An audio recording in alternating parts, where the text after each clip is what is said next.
gerekiyor. Ayağa kalkmanız gerekiyor bir de. Kurtlar sahaya indi. Şimdi avlanma zamanı.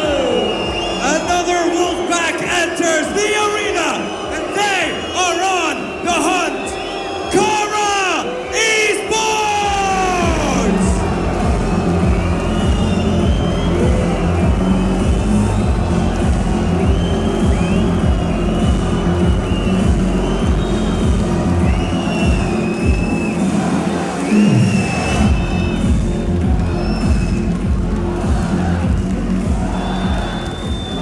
Dünyanın her yerinde savaştılar.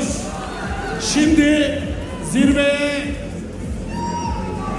bugünün adımları kaldı. Bugünün. They fought tooth and nail, but the job isn't done, and neither are they. IDA Esports!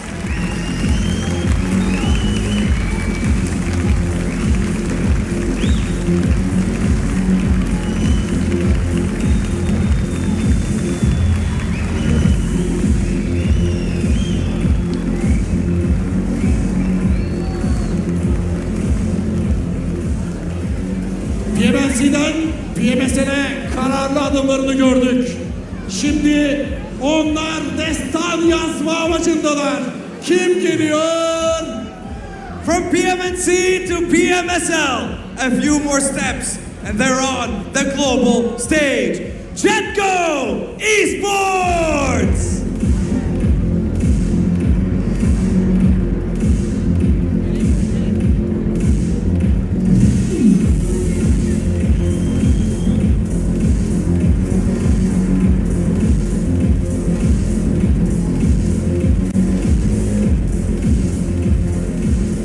Her zaman gördük.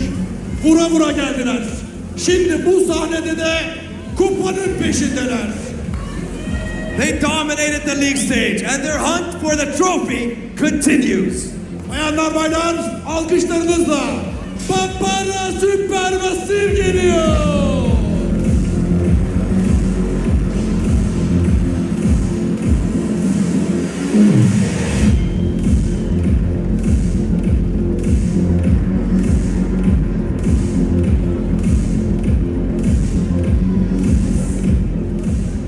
Geçen yıl çok yaklaştılar.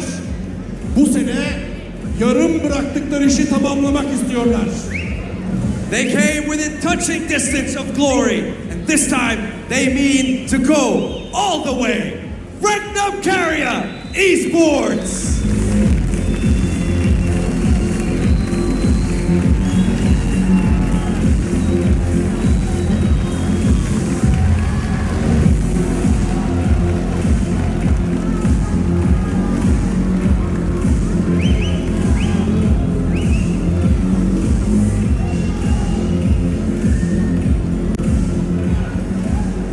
Gençlerle yenilendiler.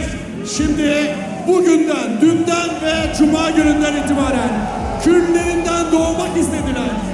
Renewed with youth, and it's their time to rise from the ashes. Bıra İspor!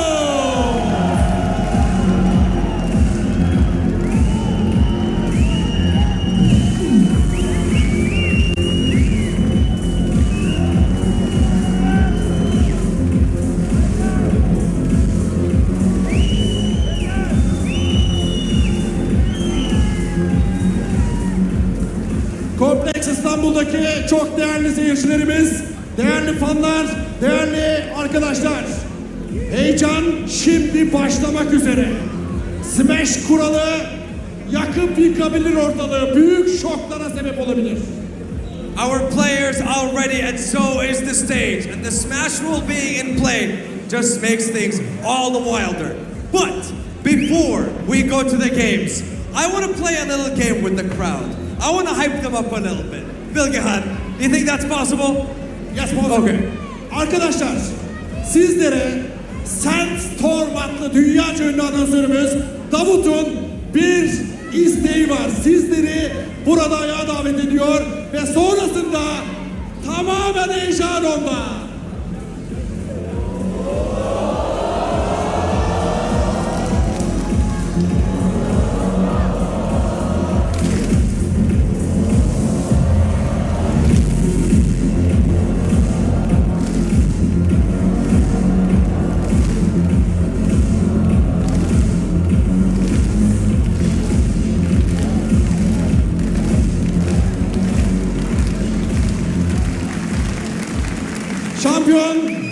bugün belli oluyor. Bu muhteşem kupanın sahibi birazdan belli olacak arkadaşlar. Smash kuralıyla birlikte heyecan dorukta. Analiz masasında çok değerli arkadaşlarım Gökhan, Yargıç, Tony ve Tankut Hoca var. Sözü onlara bırakalım. Davut. The games are ready, so are we, and so are the players. So on to the analysts we go.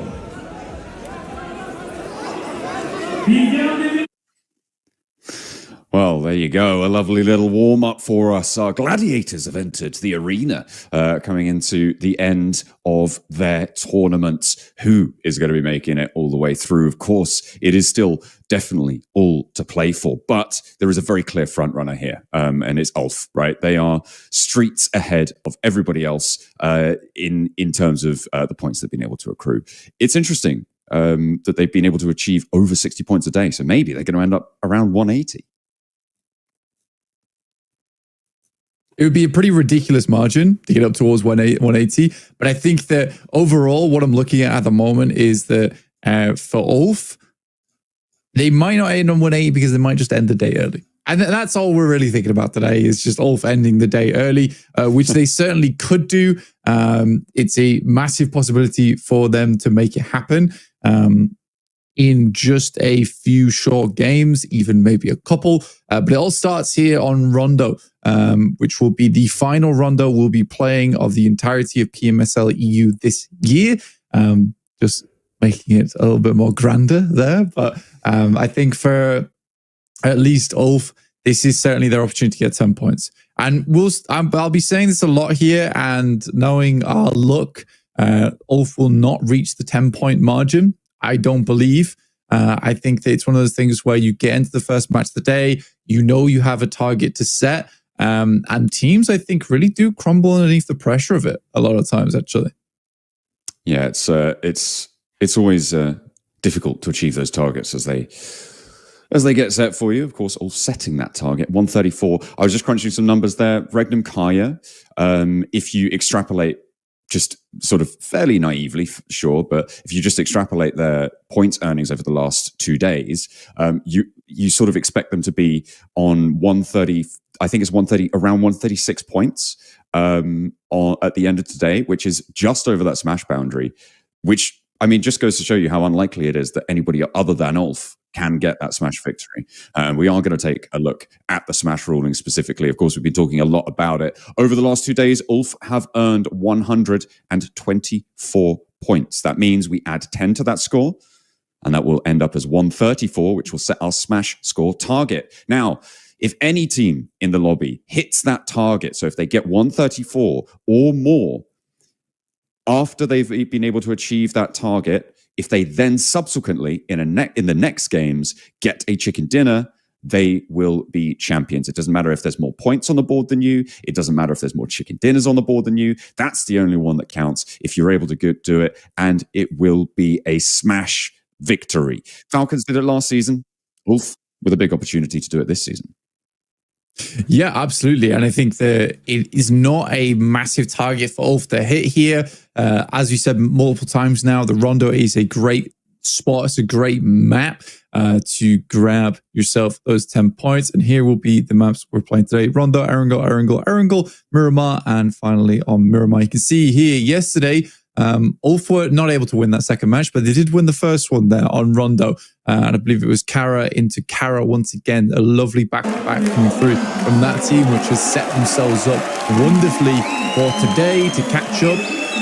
Now, we've been speaking a lot so far about winning the tournament. However, there is more on the line, including those top 3 spots here for getting into the PMGC Gauntlet stages. There is also the PMGC points rankings to be talking about too, of which teams will be making that in. Right now for Western Europe, Falcons are taking that one. Ulf are, I believe, first place for the others, for Turkey at least. Yeah, currently they are in first place. Ulf would be in first place, definitely, above everybody else. And you can see there is a little indication of where our smash point is set at 134. They for Ulf, they currently have, of course, earning the points from the previous season under the Fireflux banner. That transferred over to Ulf under this season. They got 125 points last season. And then this season, they've been able to earn 124 already, which means that they're on a total of 249. Regnum Kaya behind them on 208. So they are more than 40 points behind there. And so it's unlikely, unless Regnum Kaya also just beat Ulf in general, then it seems like Ulf are getting that accolade. However, if they qualify in a gauntlet spot at the top 3 here, that point spot gets transferred down. And remember, it doesn't go down the regional points tables. It gets transferred down through the PMSL finals rankings. So if the tables close right now, it would be Jetgo who would get that spot that Ulf have earned in the Turkey region. Yeah, so it's an interesting one where Jetgo, from a ridiculous turnout of performance in knockout stages, being probably one of the teams that really no one expected to make it this far in the tournament, to suddenly now having a chance at a PMGC points qualification, John? Yeah, very odd. Yeah, we're taking a look at those scores. You can see 124 to 91. If you extrapolate points earnings over the last 2 days, as I said, Regnum Kaya barely over that smash point, and everyone else even further from it. It will be very, very difficult to achieve that one. Our back page, a couple of disappointments here. I think most notably S2G. Obviously, they closed down both of our days with the chicken dinner. They might not be afforded that opportunity today, though. Might not be, because we are getting through to the end of the day. 6 matches, lovely, could happen, but easily the smash rule could end everything early. Now, we did see a lot of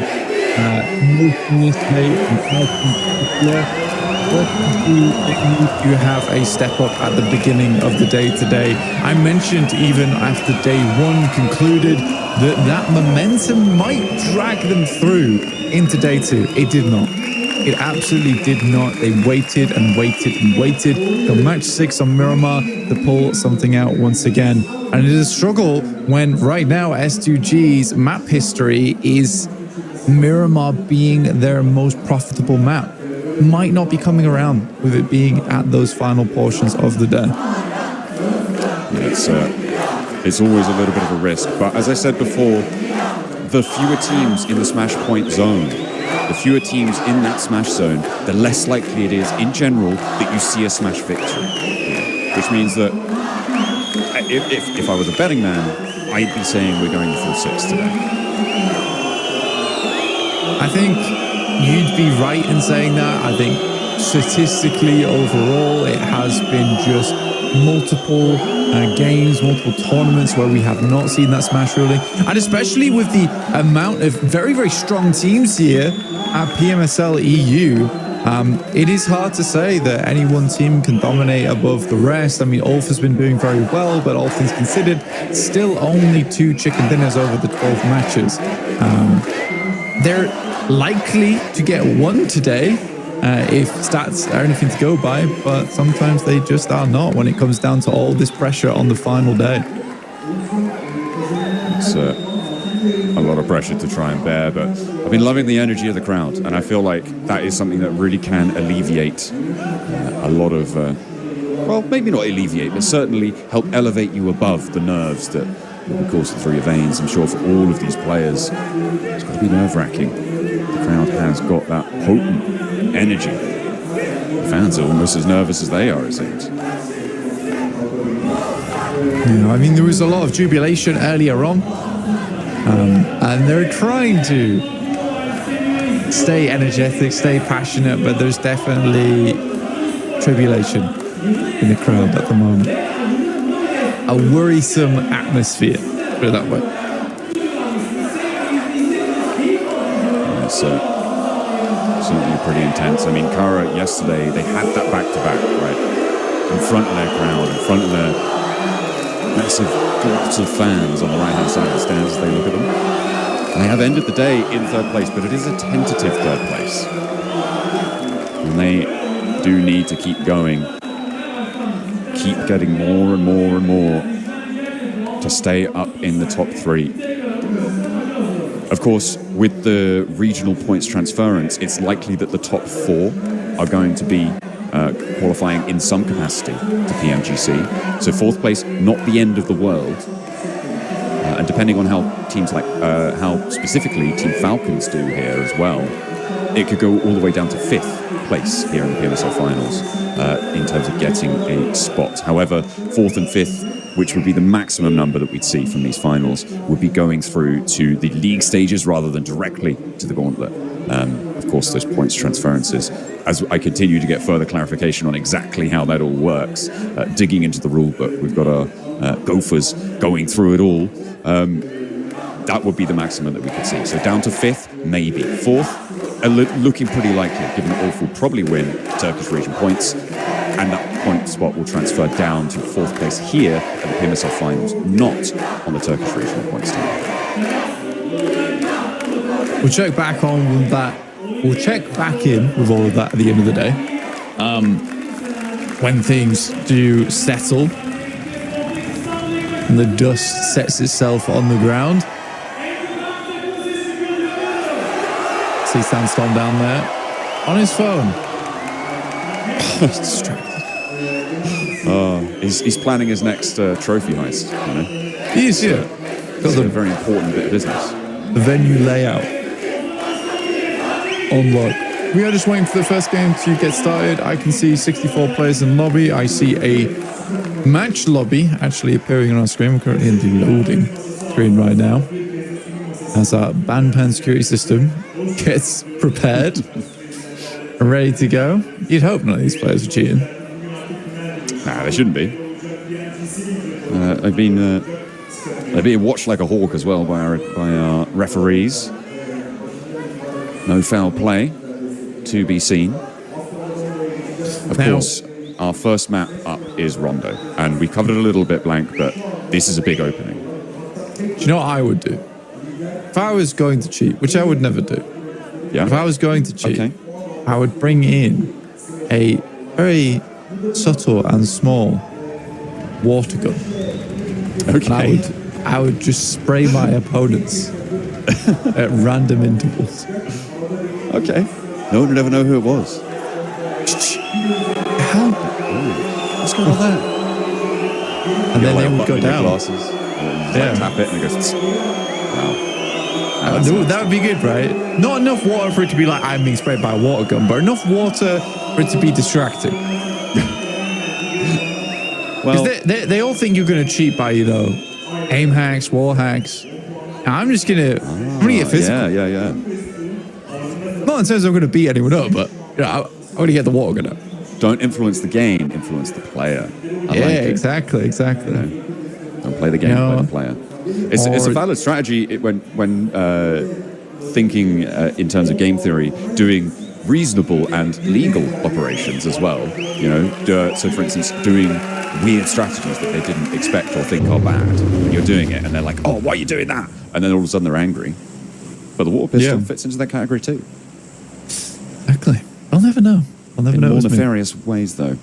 As we kick off our first match, Rondo, of course, with the recall system, a big points earning potential for all of our teams. They do need to make the most of it because this day could end at any moment. We'll see if Ulf are going to be able to get the 10 that they need to cross that smash point threshold.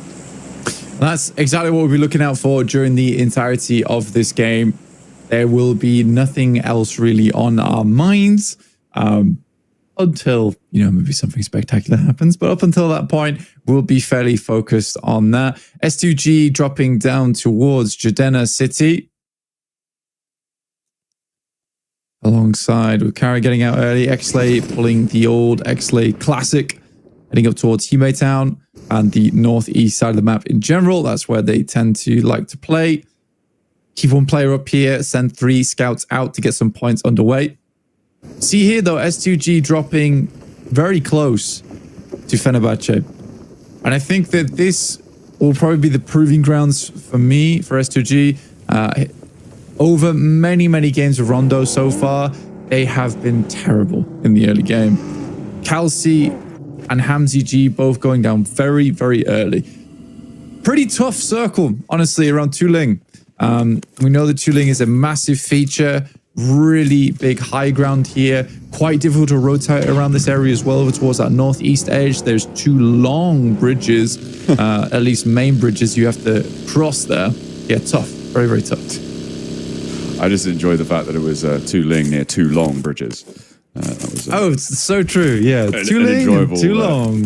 Enjoyable little linguistic lick there. Having a good time with that one. Papa Supermassive, they're up near Ryan and keeping track of Ulf. They are sticking to their guns. So no hot drops out of the ordinary for them. They are not going to try and make that one work.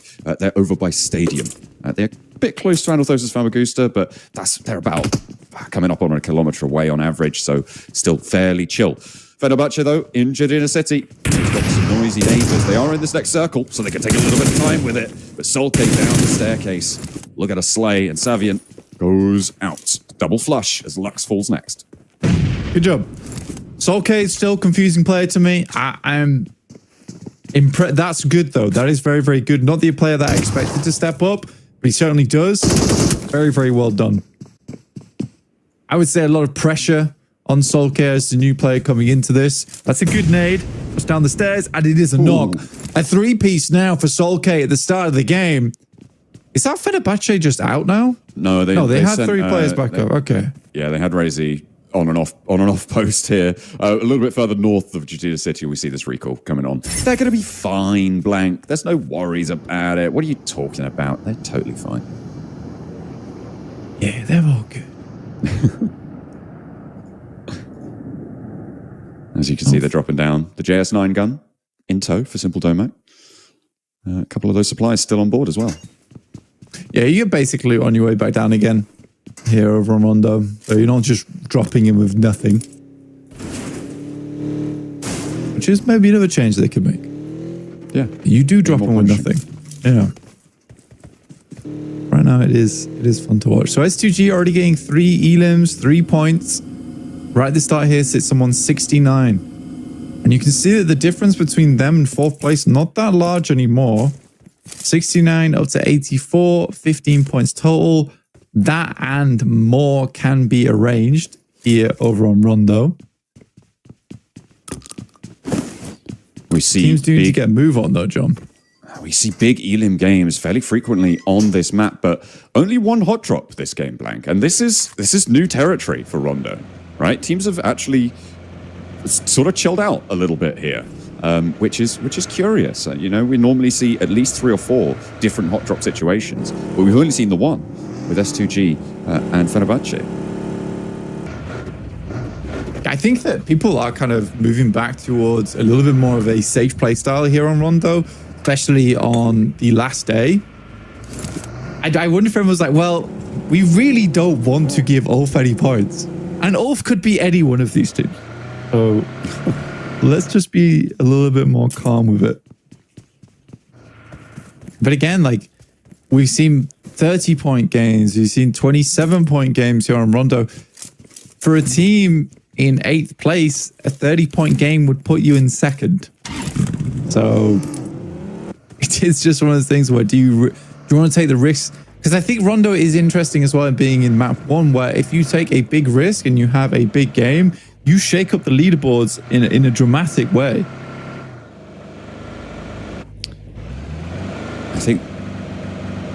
I mean, it's so dynamic here in the middle of the tables as well. It can definitely get quite dramatic. I mean, 4th place now is the goal for a lot of these teams in this middle bit, right? And as you say, a lot more achievable to get to that 4th place than it is to think about getting in towards that top 3. Although for IWNRX, I think even then it might be unthinkable. Especially when you're bisected by the roof of the car. Yeah. For a short while. Yeah, for IWNRX, it is... I think it's too late for that team. Yeah. They gotta go a little. They gotta do something insane to catch up. But I am somewhat counting out now teams like XLA, IWNRX, and TMB from getting that 3rd place spot today. Yeah, it's It's going to be very difficult. As I said, the only way that TNB could make their points totals is by getting up to over 105 points, which, as I said, needs 64 points today. That would put them probably actually in with a shot of just being way up the tables anyway, not necessarily up towards third or fourth. So, yeah, I think on both counts, it may be time to count them out. Unfortunately, because they had a really, really abysmal day yesterday. It has to be said, they just kept getting shut out. Yeah, it's one of those things where mathematically, absolutely, is it possible for TNB to get into the top 3? Yes. But you have to also go by like their gameplay and what we've actually seen from them in the past. And what we've seen from them in the past is not great. Yes, it's not been ideal. It has really not been. As we see, what more can Ulf do? They have yet to get a point on board. Ketch actually took a little bit of damage there, and they're diverting away from, I think that was IWNRX on their north side, as they rotate towards the cherry blossoms through the valleys. Down to Ling. Kara taking shots out their way as well. Taking a little spike out that direction. Kara, I think, is probably one of the more interesting teams in this scenario, right? Looking to challenge for a gauntlet spot directly. And they've had some really blast out games. We'll see if they could do that before the day ends. Back-to-back chicken dinners yesterday was very impressive. And again, for Kara, but that's the thing, is that even if they had back-to-back chicken dinners over on Erangel and the smash point doesn't change, you're still not making it, are you, really? It'd have to be... Yeah, you would make it to the smash point ruling on game 3. Unless they have a crazy game here, of course. No, that's true. That is true. I'd love to talk about the map right now, but my cat is in the way. Okay, well, I can tell you, there's a big south shift on this circle, and Ulf have just managed to get a very central ridgeline. The S2G position on the east side of it, a big old mound to the southwest of Jadina City, just over the river, is going to be nice and powerful, but who's going to contest for it? Ulf actually going further, and I mean, fair enough, they don't want to receive all of these teams moving in from that northwest side. I think teams will be glad that it's moving away from Tuling, right, on that plateau, but there is still a recall beacon there for the next couple of minutes at least, so maybe someone will try and prioritize that. But for now, this is the calmest we've ever seen Rondo be. Yeah, I think everyone really does not want to go out early. Everyone's gunning for that like 18-point game, aren't they? That's the thing. Everyone knows that it is certainly possible. It's crazy to me that Ulf makes this rotation. They get to a very outstanding place on the map. Good high ground around them. S2G, the team that's close to them, and S2G, I don't know how much of a threat they are going to be to Ulf in the future. But give Ulf and Scarface some high ground, you're good to go. Could be. The Noisy Boys currently rotating actually all the way out to the east, though, on this one. Playing in the city. It looks like they're going to come through late. S2G are aware that this is a possibility. And they are still backguarding that. So it could be a threat to Ulf if they aren't aware of it. We'll have to wait and see. But the pop-offs are starting to come through. Regnum Kai actually over towards Ida, who are down to... Is that one player? No, 2 players active? Or is it 3 and they're just on slivers of HP? Now, I think that Ida are in a really rough spot here. In fact, I know that they are. Regnum Kai have control of the Tuling recall beacon as well. There is a glut of teams over towards the west side. Very, very difficult to make happen. But you're right, Ida slowly getting peeled apart here by Regnum Kaya, who are reluctant to leave that north position. If Regnum Kaya can get some good points on this game, they'll be quite happy, because I think that for Regnum Kaya, a lot of times Rondo goes by and then they play catch up after that, right? That's the difficult part. And usually they are pretty good at catching up, but it does push them further behind. But if Regnum Kaya can have a nice game here on Rondo, it will be very promising for their qualification to that gauntlet. I think if you can step up to be anywhere near Ulf, you're looking a lot safer. And this is this late rotate I was talking about with the Noisy Boys. S2G, they left Sulke out back to guard their flank. They actually leave 2 players on the far side docks here to receive those long bridges, trying to potentially poke their noses in. And the Noisy Boys tried to be sneaky with it. They get spotted out because of that wherewithal. The SG are wide on their side.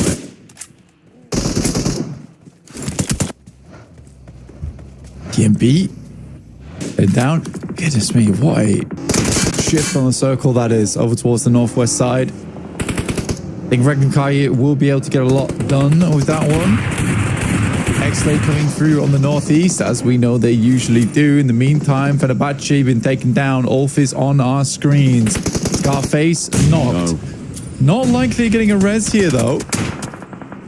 Eren down as well. Ketch and Solus now looking for the fight, but with Eren down, with Scarface down, these are the 2 heavy hitters on the team. The rest of them, sure, they're potent. What can they do here to pull themselves back up? There are still recall beacons available, not for long though. And into the vehicle, Ketch goes. Yeah, I think this might be a recall situation. Because Ulf may have been denied their 10-point opener. Yeah, Ulf actually has to dip out.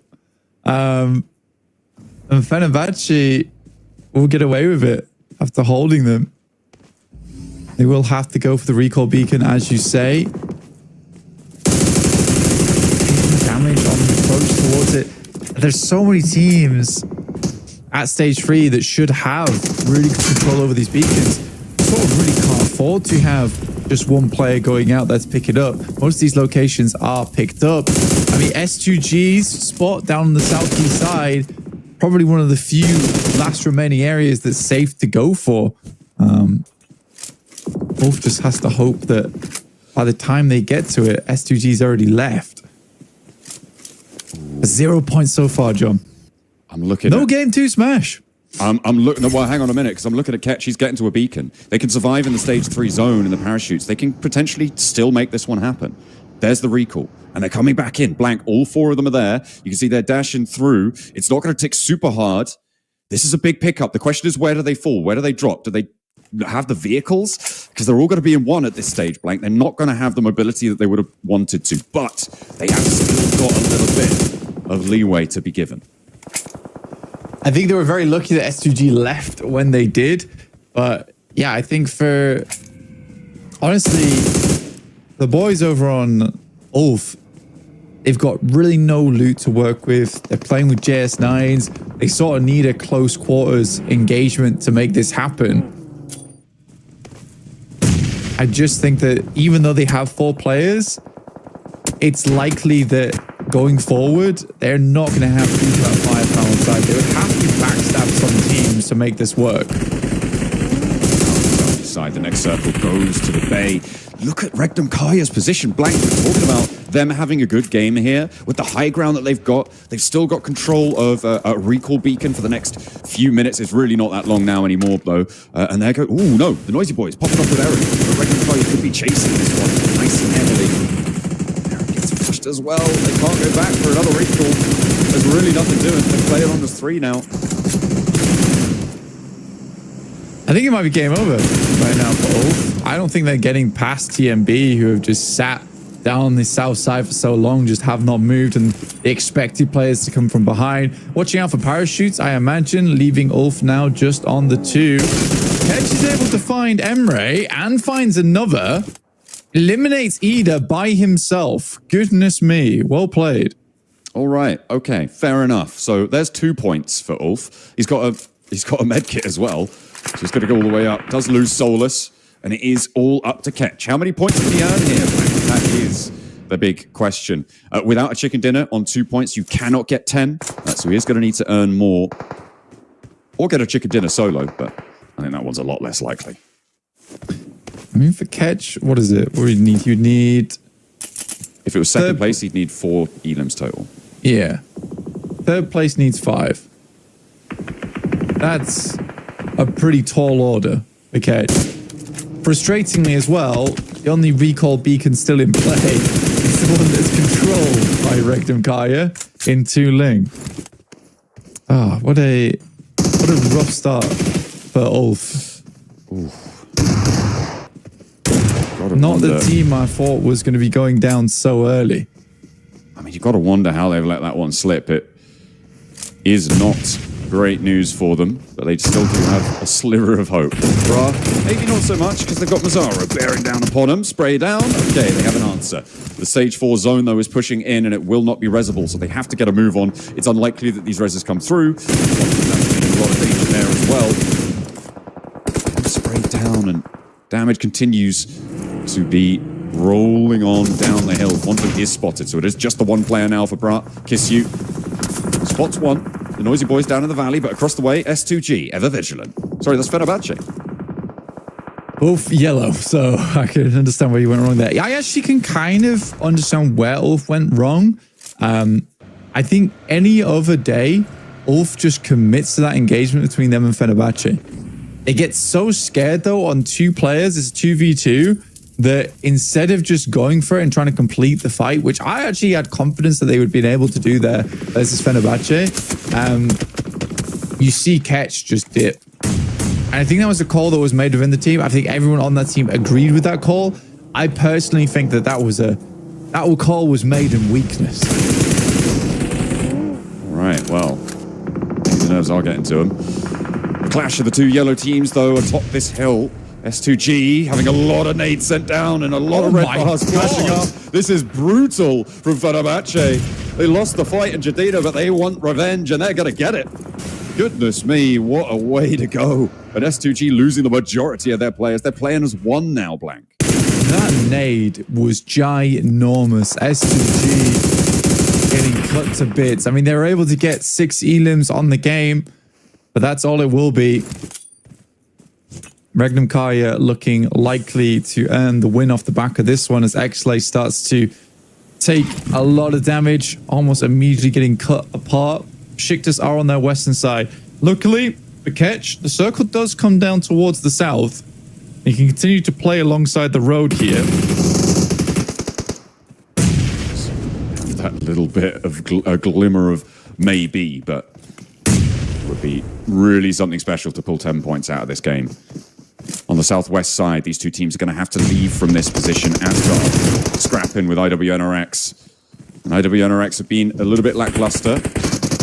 Asgard had their moments, but can they make it happen here? Around the side, Pine finds one, but it's traded off as they dip out for another. And another shotgun shell lands as well. Two players waging war. Forwards they go. As Real now the last standing in a 1 versus 1 with Swain up the top of the hill. Has a nade in hand. 2 in the pocket. Will look to put the first one around the side of the tree. Breaking out wide. Real gets into the line of fire and Swain just about clings on. But it's not all roses for them. They still only have 2 players and a long way to trudge. The blue zone pushing. It was almost some real steel in that moment, but not meant to be as he cracks under the pressure, the weight of that engagement between them and IWNRX. Swain goes down to 2 players on his team, is not able to pick his friendly teammate back up, leaving 2 prominent teams within the circle, Kara and Regnum Karya, and an outside chance in Falcons down on that south side. He just run them over? Yes, that'll do it. That'll work. Kara with the 1 elim so far. On the southwest edge, looking for the Falcons.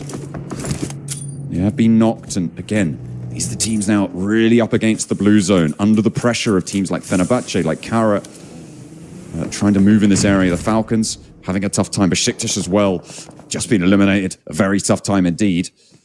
More placement points getting closer and closer for Ulf.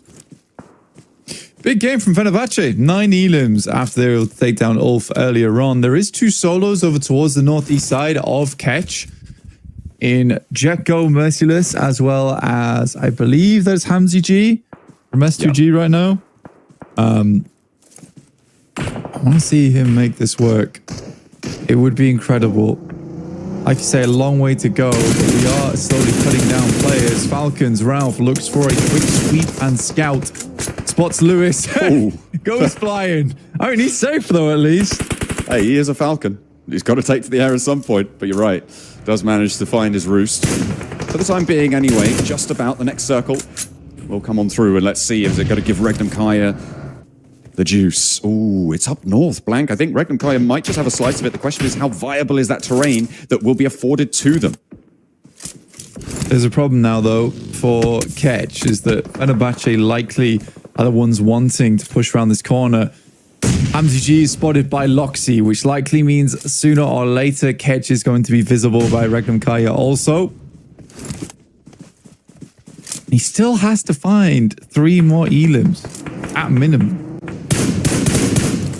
That's for a third place. I mean, if he gets the chicken dinner, it's done there and then. But That's not happening. Be reasonable. Yeah. Be reasonable. Second place, even then, that's going to be very, very difficult. But would mean that he'd need 4 elims. So 3 elims would be safer. But we're talking about a solo surviving through for the next 5 teams. The position that he's in, though, I mean, it's not impossible. Good. I think the saving grace for Ketch right now is that Fenerbahce is breathing down his neck. Eventually, though, Fenerbahce has to pull Savian off that position to help with both Kara and the Falcons. Can't remain here forever. You see the nades start to pour in, and you see Savian start to back up this way, which leaves Ketch feeling a lot better about his prospects.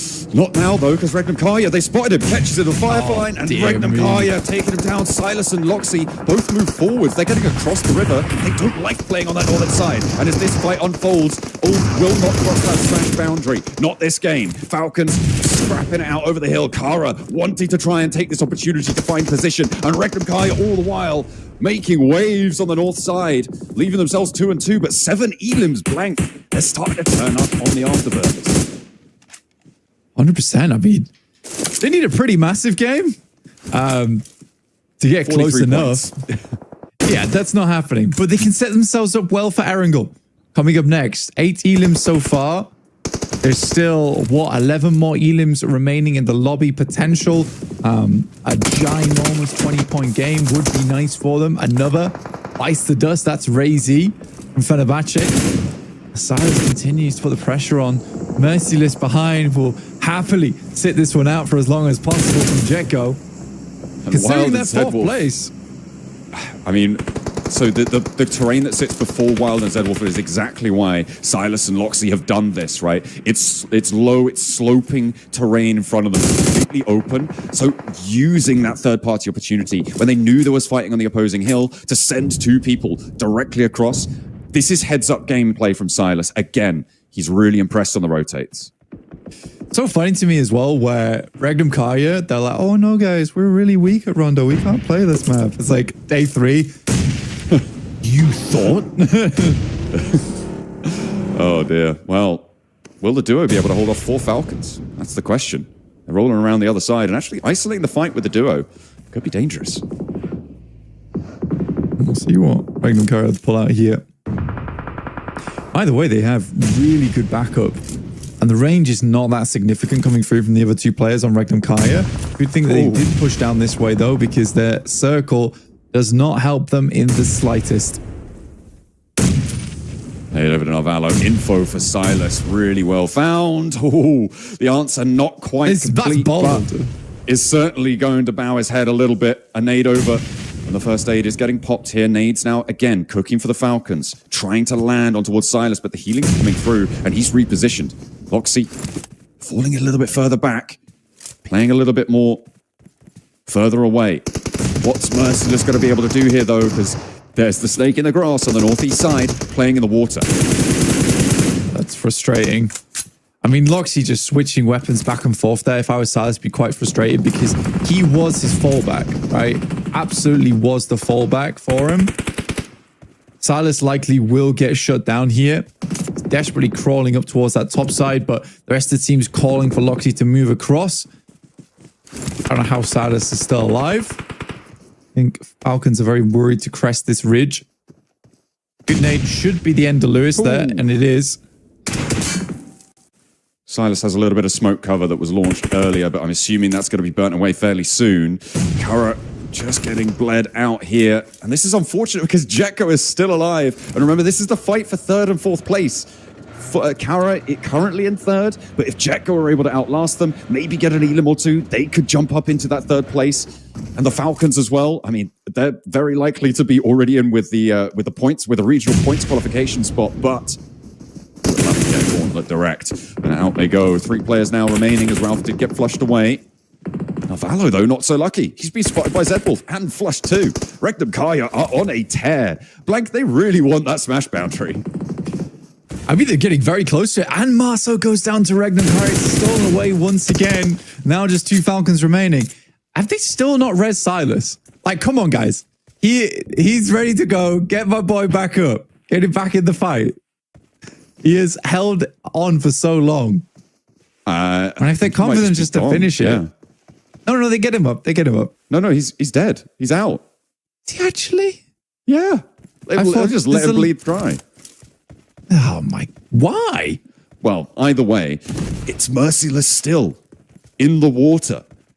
On a solo gameplay. And I don't think Regnum Kaya know about it. They've moved across this open ground before. They think they've scouted it. I wonder what impact this could have. The Falcons could be able to snatch this away with a little assist from the 4th place team. Yeah, to be fair, if Regnum Kaya want to have like a big push... Ooh. Oh, he knows. Yeah, okay. I think Wild knows, yeah. If Regnum Kaya want to have a big push going into the last couple of matches, yeah, and gone under... Snatching a breath while he can, but yeah, I feel like denying the point here. I mean, it's reasonable, and he will go down. So no more snake in the grass, and Regnum Kai can fully unleash their presence to be felt by the Falcons atop the hill. Yeah, if they want to make that big push towards the middle of the day, yeah, Regnum Kai needs the chicken dinner on this one. Those extra 4 points might feel quite minimal, but they're a lot in the long run, especially if you're trying to streak out to get yourself into Smash ruling early, which they are, by the way. They were 43 points behind at the start of this match.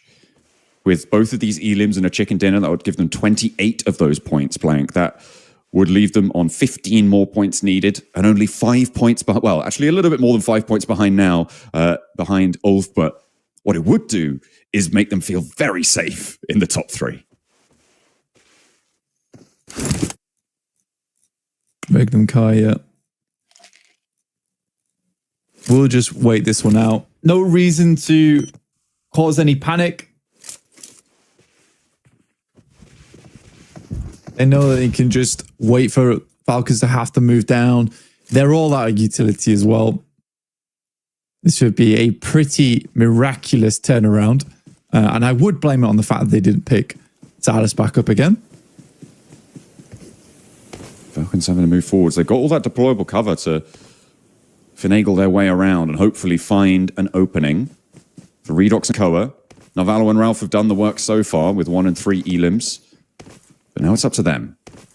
They've got the ammo. It's just Ordnance is left and Zedwolf steps up, makes his presence known. He has to leave this spot because the blue zone. Lox is moving up. You can see him trying to scrabble his way up the scree there beneath the Falcons' perch.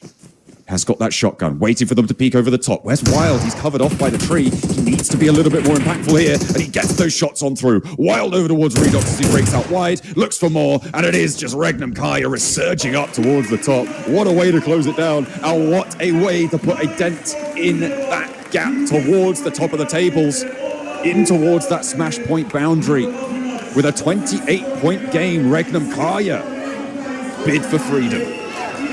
Very, very clean game there coming through from Regnum Kaya. On Rondo of all places for Regnum Kaya.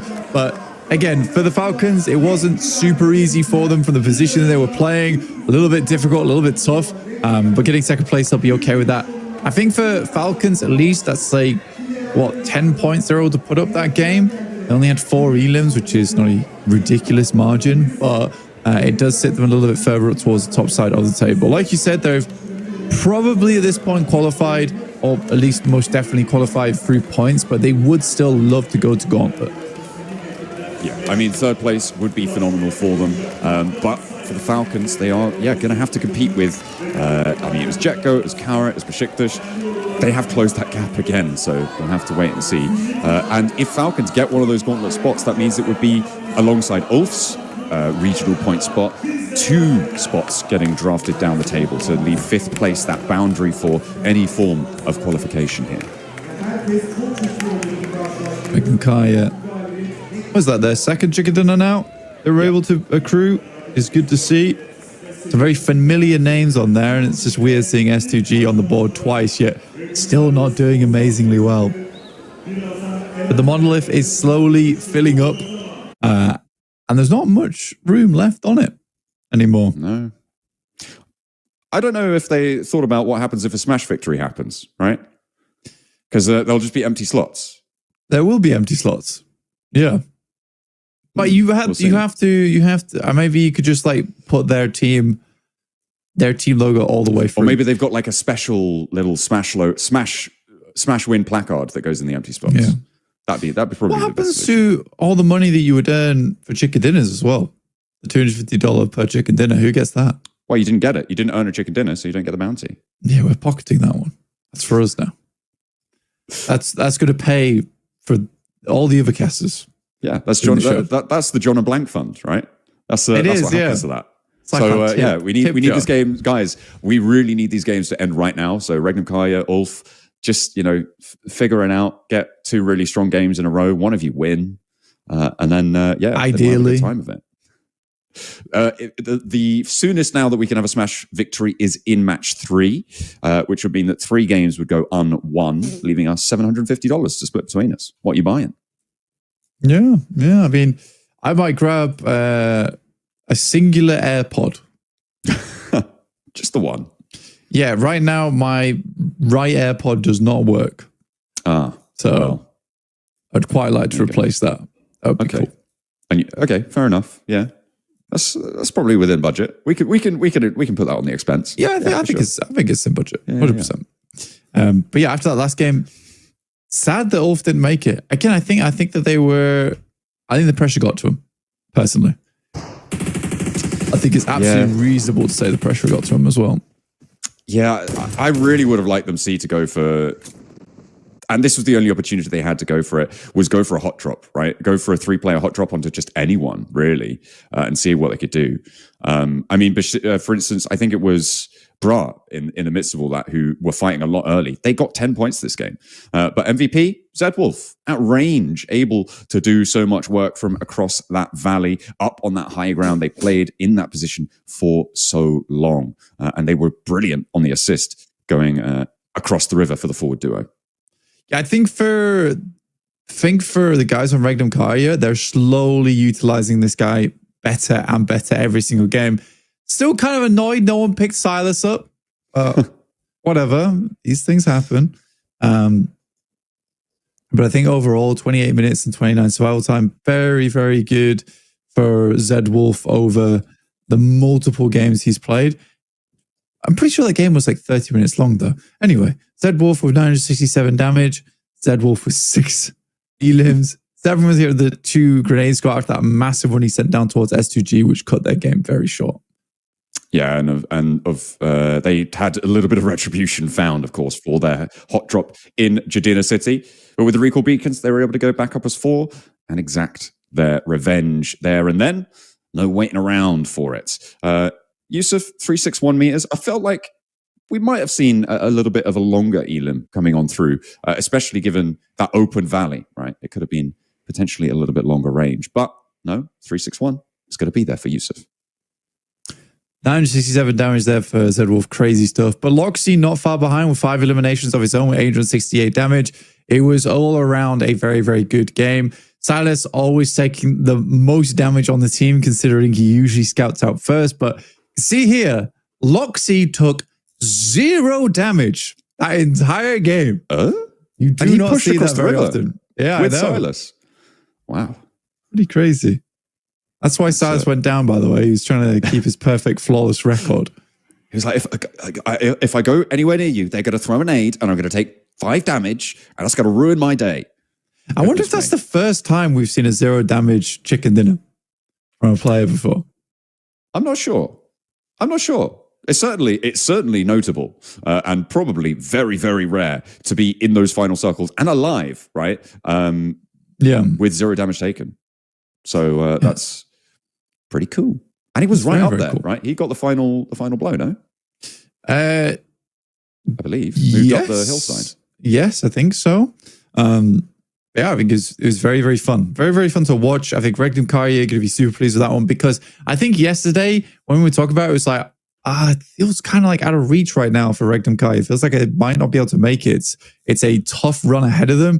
But with that game, yeah, it's a lot easier now. It's a lot easier. Yeah. They're 15 points behind, if my calculations are correct.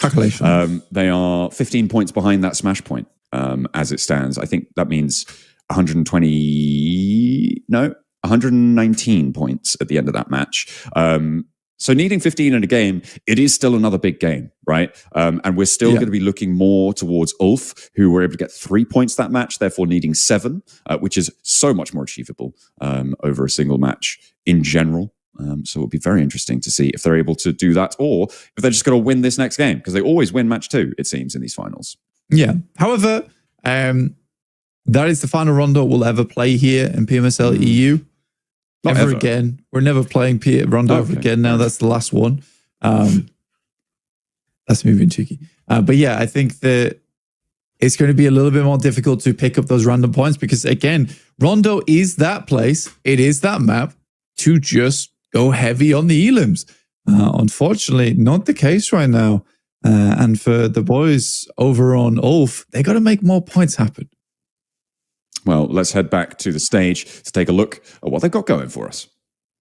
Oyuncu formalarını, takım formalarını tasarlayan, aynı zamanda PUBG Mobile hayranı olan bir beyefendi. Hoş geldiniz. Hoş bulduk, teşekkür ederim. Şimdi size Davut'un soruları var.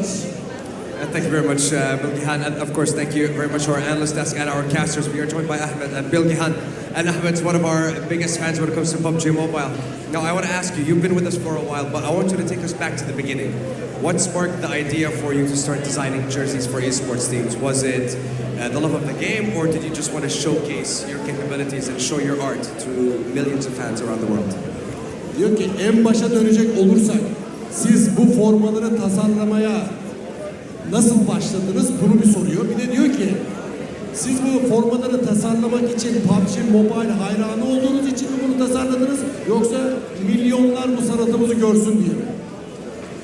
Aslında ben PUBG Mobile 2028 ikinci sezonla başladım. Tamamen vakit geçirmek için başladığım bu oyunda daha sonra oyunun enerjisi ve atmosferinde kendimi bir anda içerisinde buldum ve asla kendimi oradan alamadım. Çok güzel arkadaşlıklar edindim. Oyunun ziyadesinde çok güzel dostluklar da kurdum. Daha sonra PUBG Mobile yayınlarını yapan arkadaşlarımın yayınlarını izlemeye başladığımda bir logo tasarımı yaptım. Ve böyle bir eksikliğin olduğunu hissettim. Yani böyle bir ihtiyacım olduğunu hissettim. Logo tasarımı yaparken bir takımdan forma tasarım teklifi aldım. Aslında hiç yapmadım bu işte ama deneyip kendimi sınayabileceğim, görebileceğim bir aslında neden böyle bir sebep buldum. Ve o şekilde başladım. Tamamen sevgiyle başlayıp aynı şekilde tasarlanan formaları oyuncuların üzerinde görmekten ve böyle bir organizasyondan olmaktan da mutluyum. Severek yapıyorum. Şimdi dünyaya çevirecek. First of all, it started a very long time ago when I first started playing the game. I made so many friends online, playing with them day and night, and randomly I got the opportunity to create a logo for someone, and I tried it out. I really enjoyed the process, and they really liked it. And I would say a little while down the line, I was given the opportunity to create a jersey for a team. And then I dived into that again, and it was just a very enjoyable experience, and I'm very honored to be here on the stage at a tournament like the PMSL.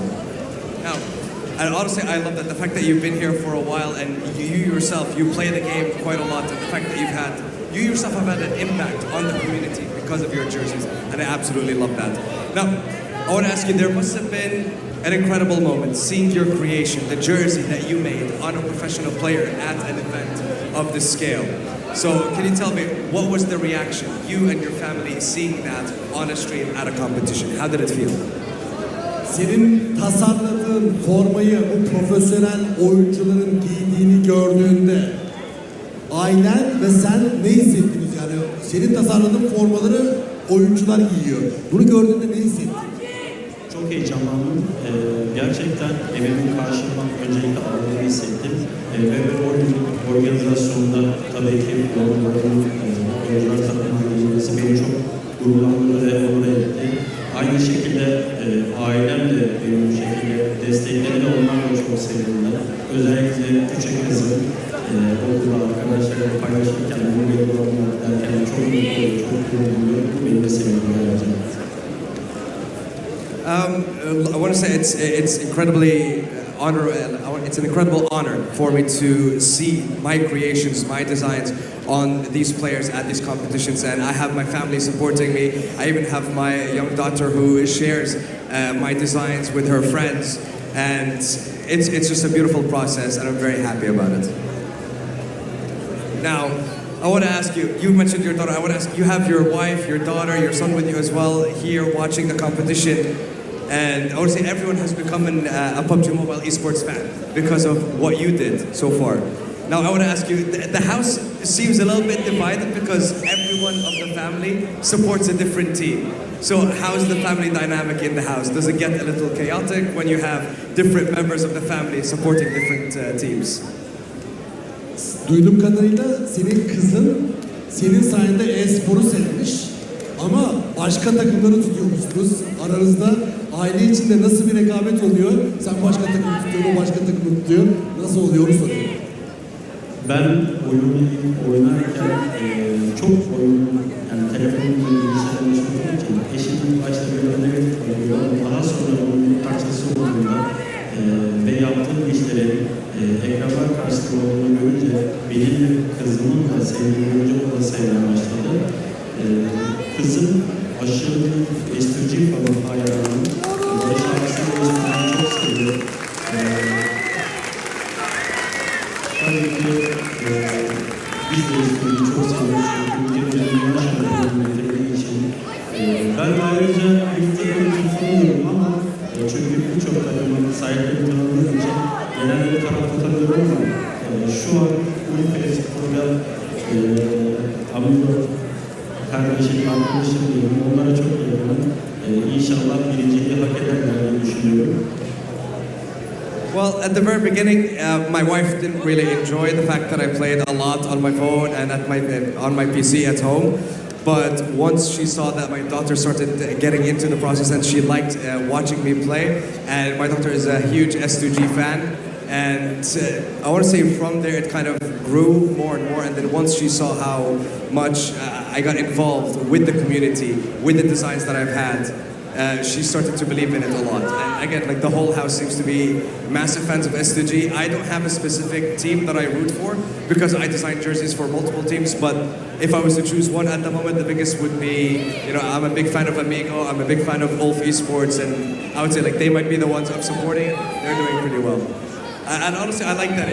I love there's a little bit of a difference. You support multiple teams, but I like the fact that your family got into esports because of what you did. It's absolutely beautiful. And it just goes to show the wide range that PUBG Mobile attracts to the game and how incredible the community is. Now, you've dressed so many fantastic teams. Well, I want to ask you, beyond just looking cool, what is the most important thing that a team's jersey should say? Sen bir sürü forma tasarladın. Çok güzel formalar tasarladın. Tamam, bu formaların güzel gözükmesi de çok güzel bir şey. Ama sence en önemli anlatması gereken şey ne formayı tasarlarken? Aslında ben sade formaların aslında daha çok hareketli ve formanın simgesini, logosunu tasarlayan, gösteren tasarımı yapmayı daha çok seviyorum. Aslında forma bir üzerine takımın simgesini ve kimliğini gösteren bir oyundur. Ve yaptığım tasarımlarda o oyuncuların formaların kendini çok güzel hissetmesi için tasarımlar yapmaya çalışıyorum. Elimden geldiği kadar güzel yaptığımı düşünüyorum.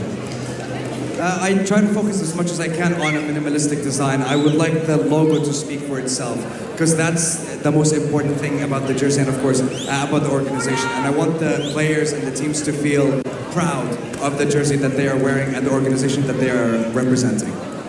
one final question for you, Ahmed, and then we'll leave you be. If your daughter came to you and asked you and said, Mama, I want to work in esports, what would you say? Eğer kızın bir gün e-spor oyuncusu olmak isterse ona ne derdin? Kesinlikle desteklerdim. Çünkü PUBG Mobile diğer meslek dalları gibi diyorum ya da diğer spor dalları gibi gerçekten kendini kanıtlamış ve dünya çapında mükemmel bir organizasyona sahip olan bir oyun artık nasıl yayınlarsınız. Kızımız sonuna kadar desteklerim. Çünkü e-sporcu olmak takım disiplini bir şey. Bunda her gençte olması gereken aslında böyle bir şey. O yüzden kızımın kadar desteklerim. I would definitely support her 100%. I would love to see her follow her dream in esports, especially in PUBG Mobile, because the esport has proven itself time and time again. And I want to say the camaraderie, the community that you see between the team is absolutely amazing. And I would definitely support her wholeheartedly. Ahmed, thank you very much for joining us. It's been an absolute pleasure. And ladies and gentlemen, we still have a few more games to go. It's only the first one. That's done. I want to say thank you for your great questions, my friend. Oh, listen, my translation. I've been in Turkey for like 3 days. I feel like my Turkish is amazing. Thank you very much, Ahmed. Teşekkürler, and now we'll go back to our analysts. Davut'a harika soruları ve Ahmet Bey'e de gerçekten samimi cevaplar için çok teşekkür ediyoruz. Hediye yağmuru devam edecek. Bizde kalın.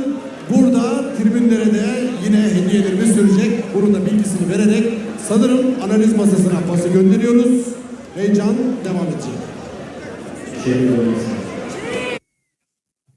Hey, it's always good to hear about the stories that build esports to what it is. And of course, it's always great to get involved. It can bring a lot of joy. As could any, competitive environment, I think that there are two sides to it. There's that side where you see people driving to be the absolute best, but then there's also the support that exists around all of that situation, and the camaraderie, and even the family sometimes that can help you come on through. We're going to take a look at some of the highlights from that last match, our first match of the day, where Ulf were denied their opportunity to pass that smash point boundary. It's an unfortunate situation for them. I think that Ulf, you're looking at them in terms of just that. I think they pulled back on the gas a little bit there in that game. I would have loved to have seen them be a little bit more dominant. Kind of sad, really. We don't get to see too much. That was the play that I thought he was driving into his own team, because both teams are green, of course. But absolutely dominated them on that roll-up, which is crazy. But Regnum Kaya, incredible game from them. MK14 coming in big for those guys, and a 28-point game. Absolutely gigantic there for Regnum Kaya. IWNRX didn't do too badly with 11, but it really is not a huge amount of teams that all profited off the back of that one. Falcons, despite getting second place, are actually fourth in the match rankings, with Fenerbahce getting slightly higher at 11 points with those 9 elims they're able to accrue. And BRA, once again, carrying on their typical and standard playstyle, which is no placement points, a load of elim. Well, there you go. I mean, 5 teams got 10 or more points, right? None of them were Ulf, unfortunately, which would have put them over the boundary. They only got 3, so they are 7 points shy of that smash boundary. Kara on 6, and Jetgo going in lockstep with that solo play from Symphony out in the water.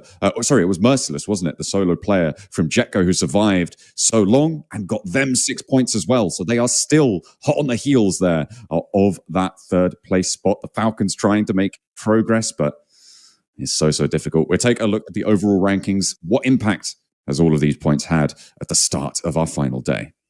We're going to take a look at the overall rankings now and see how it all did pan out, as you were saying, John, with Regnum Kaya likely to be far out towards the top, which they absolutely are at 119. So it is 16 points, I believe, or 15 here. If they want to get to 134, I think just putting yourself on 134 puts you in the smash ruling. Yeah, it's still quite a big game that they need here, right? For Regnum Kaya. I think on our angle, getting 15 points, that's not as easy as it seems, because a lot of times getting a chicken dinner is like sometimes can be 15 points minimum. So if it could be a second place right now, with a good chunk of elims, 9 to be exact. But Ulf, 3 points plus 4. What does that make? Make 7. 7 is not that hard at all to make happen. Let's take a look at page 2 because it is tightly fought right now on page 1 between Kara Jetko and Team Falcons for that 3rd place and that gauntlet spot. Let's see who is attempting to catch up. And it is Asgard at 74. S2G, after getting a couple of elims that last game, do place themselves at 72. There is a lot of opportunity for jump ups right now. Remember, the target at the moment is about 90 points to sit yourself in the running for that 3rd place. And all the way down to, I'd probably say Fenerbahce at a stretch at 67. It is possible, but we no longer have those ginormous games that Rondo typically gives us. Yeah, well, you say that. I mean, we have had massive games not on Rondo as well, right? I think the highest we've had has been, well, actually, it was Ulf, right? They got 17 elims on match 2 of day 1 of these finals, picking up a huge number of points there on an Erangel. That was a bit of an outlier, though. And of course, it comes with the caveat that is Ulf. And a lot of these teams on the back page haven't really shown that sort of power yet. We'll have to wait and see what they're able to bring to bear. But it is going to be, in my mind, a race between the top 5 to see who is going to be able to take those spots. Of course, Falcons already pretty much guaranteed to be having their regional point spot go their way. So the stakes are purely ascent for them, right? That's all that they're really going to be looking for here is get those big games. So maybe they're going to have a little bit more freedom than teams like Kara or Jetco. Yeah, there is also obviously the money that's on the line here as well. Can't be taken away is that 35 grand is a lot of cash. I think it's around 15 grand as we slowly go down the rankings, about 3rd and 4th place. So that's still a big deal for the teams in terms of prize earnings. Getting over towards PMGC is great because damn, that does pay out big time. But it's nice to have a little bit of that extra cash come through from your fall tournament as well. Is a head-to-head between Erin as well as Loxy. As you can see, although Erin has been on an absolute tear recently, hasn't really upped those numbers massively over the last day. I think for 4.6k for Loxy, 24 elims, pretty damn good. These are efficient elims coming through. But for Erin, damn, very, very good stuff. We can see here, the survival time is the weird one, Joe. Yeah, I mean, Regnum Kaya obviously surviving much deeper on average into their games. And it kind of goes into what we've talked about for Ulf, right? They have this feast and famine style, doing massive results, putting up absolutely huge numbers, and then sort of the other side of the coin not being as powerful. And that's kind of what we're seeing. And it's exaggerated because generally you don't see teams going down and into quite a lot into the game. There's a lot of sort of interesting statistics around all of this, but the bottom line is Regnum Kaya are much more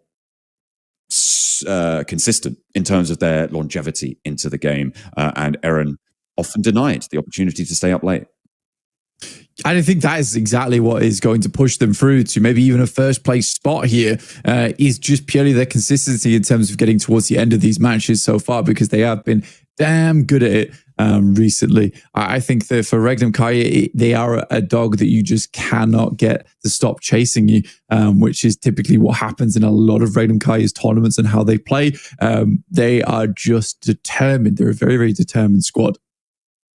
Absolutely. They are a team that cannot be satisfied. And I think that that's something that Silas has definitely embodied over the course of his PUBG Mobile esports career. And right now, the tool that he's using, one of the best to ever do it, is using one of the best to ever be. The Infinix GT30 series, of course, for every clutch moment, you need that FPS all day for the hashtag 6R carry, as we are going to be heading in with all our players using these GT30 series phones, and they're having a great time with it.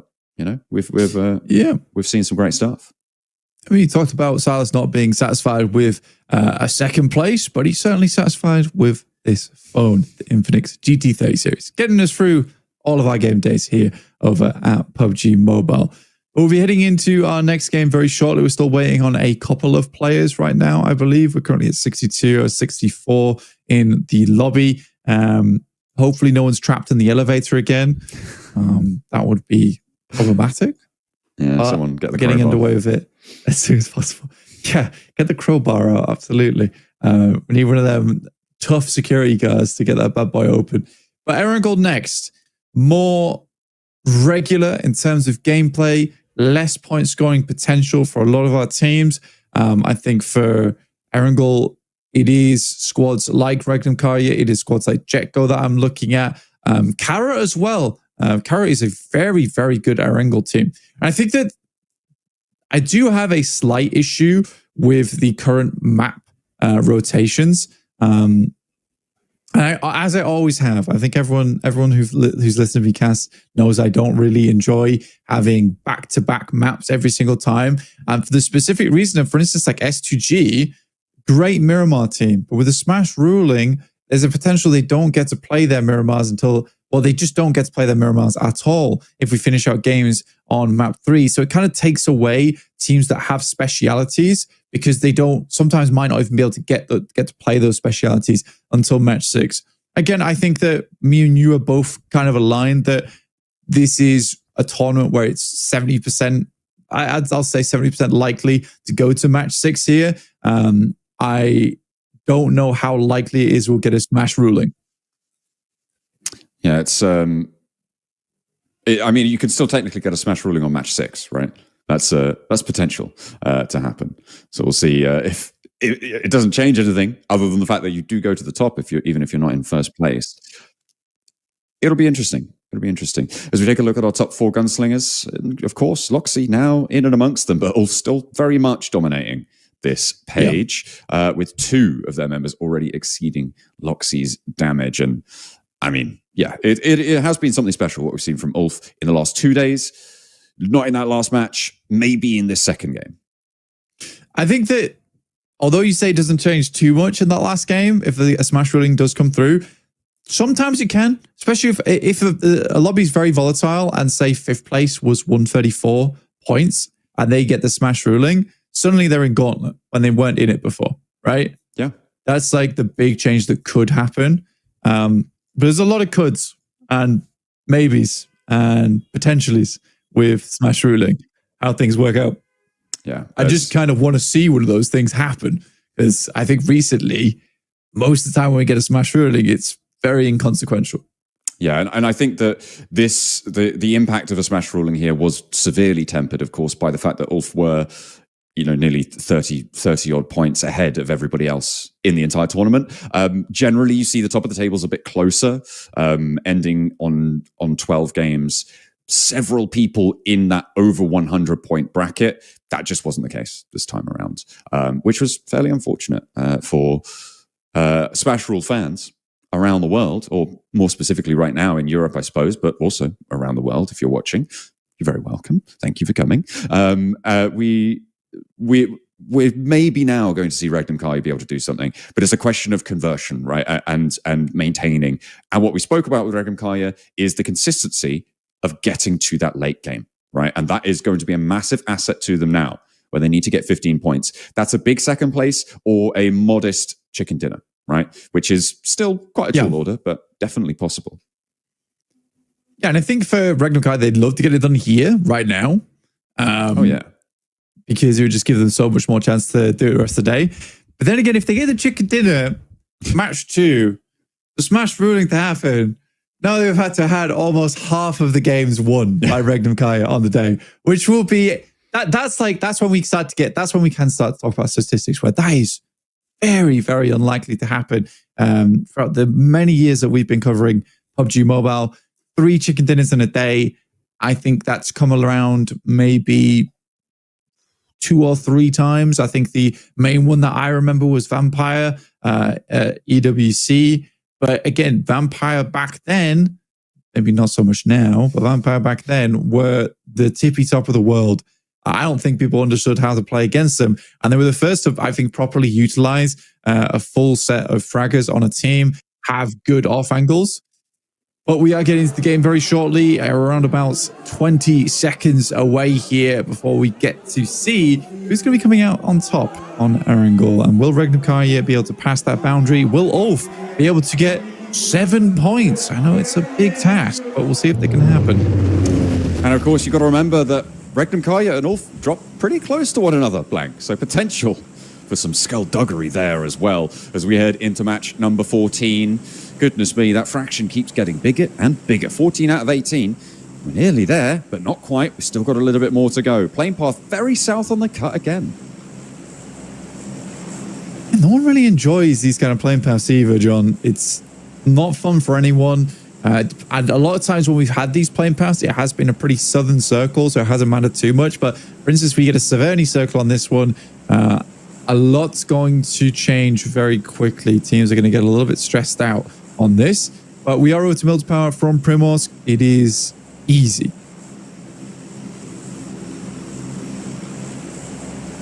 Teams dropping out now. No one really getting too stuck in, and you don't expect it to be. This isn't Rondo, although, again, notably quiet Rondo that we had at the start of today. Maybe nerves, maybe teams developing their strategies. We're not going to find out, though, because we're not going to play another one here. Certainly not in this setup, not in this lobby. Ulf and Regnum Kaya, this actually does prompt this conflict a little bit more over towards that Potato Hill position. They're both going to be competing for vehicles. Yeah, massively. Asgard even heading down towards Novorepnoya right now. And we get a Southern Circle. Okay. Very nice. Very easy. Especially with the Southern Circle being majority over towards the west side. So a lot of teams have got out early on the western side of the circle. We'll be able to get looted up very quickly. The only really teams that suffer here probably Jetgo, Papa Supermassive, specifically Fenerbahce, who need to make their way out from Lipovka. Besiktas maybe, but I do think there's fairly easy rotational routes for them. Ulf starting in Rozhok, getting a quick pickup on the vehicle. We'll switch. Seems like Solus just likes the motorbike a little bit more. They're just trying to get on, get looted. Regnum Kaya, they dropped early, as in they got to the ground earlier. They grabbed vehicles and they're still heading up. Likely that we'll see them head in towards Rozhok, but could still be a little bit of danger depending on how fast the east point of Ulf's hold loot up. I don't imagine that they're going to be too strong on the knocks, but we'll have to wait and see. It's getting closer.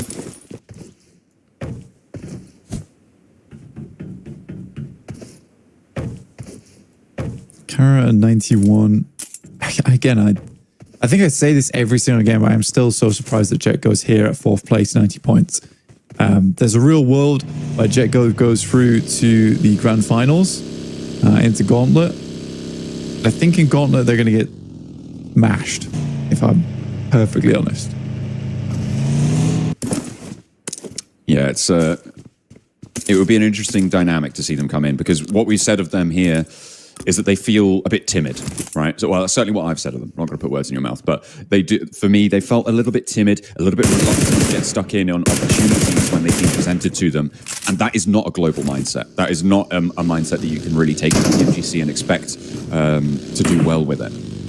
So I think you're right on that assessment. I think, especially if they went straight to Gauntlet, I think they'd get absolutely rinsed. They might be able to do something in the league stages, but even there, that's going to be really tough.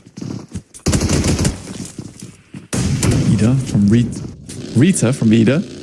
Been taken down there by the Falcons as the rest of Ida attempt to come on over, but they think better of it, realizing that the player's gone. No reason to continue on that one.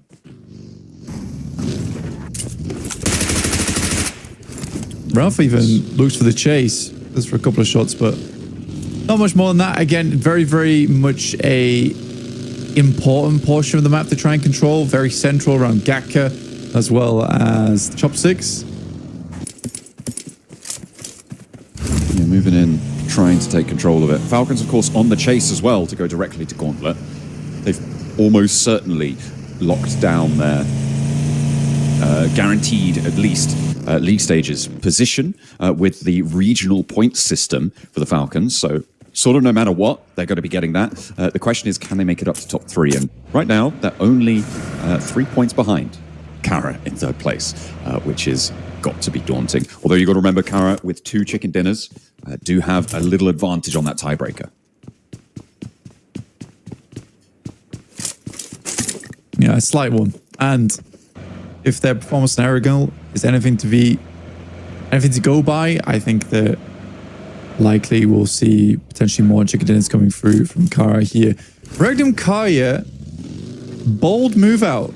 I think they understand that Ulf likes to leave Rozhok early, sent down towards that south side, and Aaron Clark is like, fine, we'll take Rozhok for ourselves. We'll play on this north side of the map. That's a very good read, and likely a day 3 read at that.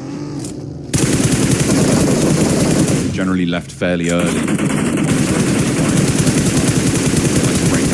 East, but fast access to it. Ida getting harried every single turn. This time it's X-Slay to rebuff them. The Falcons have taken their turn, but this time it's unscathed. And maybe that's because it's X-Slay. Maybe that's because they had a better approach. We'll never know. Larkin picked up here. Ida down to 3, as we saw earlier from Falcons. And since then, they have just been looking for a home. Well, no one has been willing to give up the keys, honestly. Only 2 players do find a spot, but X-Slay are in the market. Back off. There's a loot crate pretty close by to them. Nobody going for it though. 6 minutes in, not much has happened. There's been a pretty bog standard game. Most teams just trying to navigate around those fields, around Gatka, trying to get into a better spot. With the usual suspects down towards the south side, like S2G controlling the northeast side of Quarry if they're coming out from Primorsk.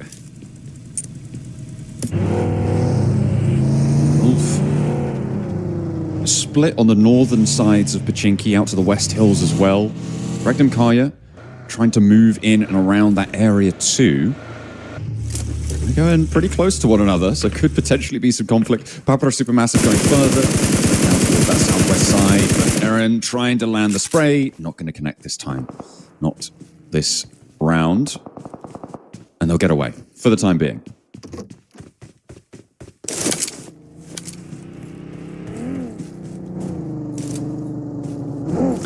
Still looking for someone to stay, honestly. This is not a terrible spot for Ulf going forward. Can easily play this one out. Try some time just on that split.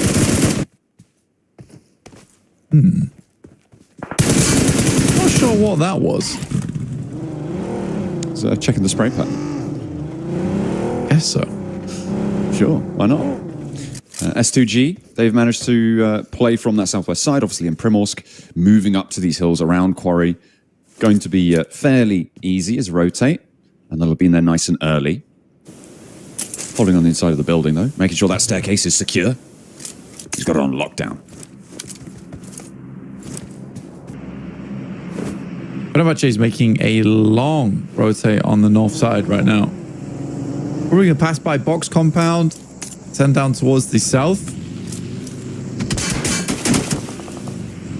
Upper Supermassive look to be just on the south side of the Falcons, which is around Gatka. I think most teams are trying to hunker down for the long haul here, knowing that this is going to be centering up around the fields. But with Pachinki now a very focal position of this circle, I don't think we've seen a proper Pachinki finish in quite a while here, John. No, it has been a while. And actually, Ulf maintained control over a lot of the hills to the northwest side of things. I believe they've got Church under control. Not entirely sure at the moment. I'm sure we'll get a review on that. But they're starting to move around. They're trying to regroup, figure out where they can play, where they can't. Because everybody's going to be moving in now. And the hills to the west of Pachinki are pretty prime real estate. The thing that they do have going for them is that the open ground over towards the Gatka trenches is very, very difficult to navigate, and so they do have control over that. Can linearize the fights to the north and south.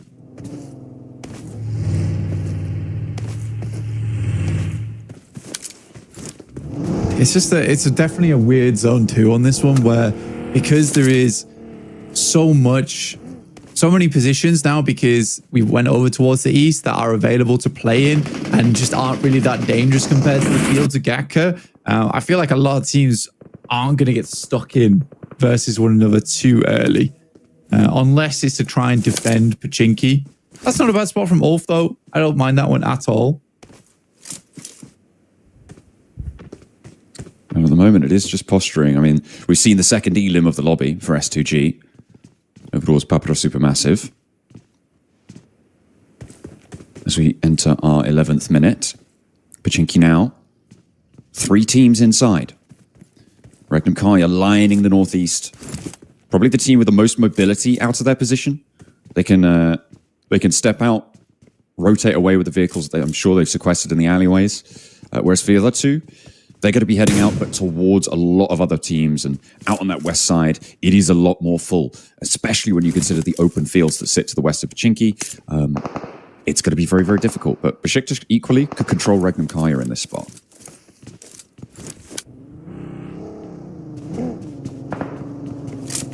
I kind of like where Fenerbahce came from. I mean, they made that wide wrap on the north side, John. Ended up in the southeast edge of Everest in those compounds. Regnum Kaya looking to take shots over towards Besiktas, who are a little bit too close for comfort at the moment. As Asgard sent over towards Potato Hill. That's a tough rotate, though, through the fields. Totally understand why Regnum Kaya is trying to put the pressure on over towards Besiktas. They can't just give up this position for free. Yes, necessary outpost, but Falcon is now up on the high ground in the building as Besiktas continue to move towards Pachinki. Circle goes southwest here, Blank. That opens the Pachinki fields to the southwest side. This is really nasty. Those Gatka fields as well extending into this valley. S2G fairly sequestered on their western side, and that ridge hill that sits poking into the west of this next circle is going to probably be a very important feature of this next phase. Yeah, again, it's just a weird one where right now it's a super slow game. 12 minutes, only 2 players gone down. So that's an elimination every 6 minutes, which is pretty crazy. Regnum Kaya, Zedwolf does get knocked, as does Ulf. Zedwolf's down. It's going to be another one of these games, isn't it, John? Oh, it may well be. The question is, who's going to get their big game this time around? Is it going to be Jetco finally being less generous? We'll have to wait and see. Falcons. They're out right in the middle here on these longhouses, on the barns. And they do have a team trying to push down into them, but Ida, they lost a player earlier, so they are playing on as 3. Regnum Kaya, they've sent Loxia Wild out. I think there's still 1 player left over in Pachinki. So they're playing 2 and 1, but basically 2 separate squads. It's really rough, actually, for a lot of teams with the circle coming down towards the southwest side, because you had this moment of like, we're going to have to head over towards Pachinki. We need to pick up some of these areas. Now suddenly you're sending down towards the south. Big fight between Jetco as well as Ulf, though. They do lose a player in Aaron, but they are continuing to take shots over. Fenerbahce also getting into the fray here over towards Jetco. Scarface in underneath, and it's looking like it's slightly going awry here for Ulf. I mean, for both of these teams as well, Jetco have lost 2. There's a spray down. Kara are chiming in. No, sorry, that's a different fight entirely. Jetco's still lining up the shots. Besiktas also moving into third party. BRA holding the staircase as hell. Able to find one of the noisy boys trying to make his way on up. You get a little glimpse of Ulf still healing, still flagging, having a difficult time. They've only got the 1 point this match, Blank, and they still need a couple more. It's just not enough. Solus gets flushed. Eren bleeds out. And Ketch now the last to go again for Ulf. Oh, dear me. Dear me.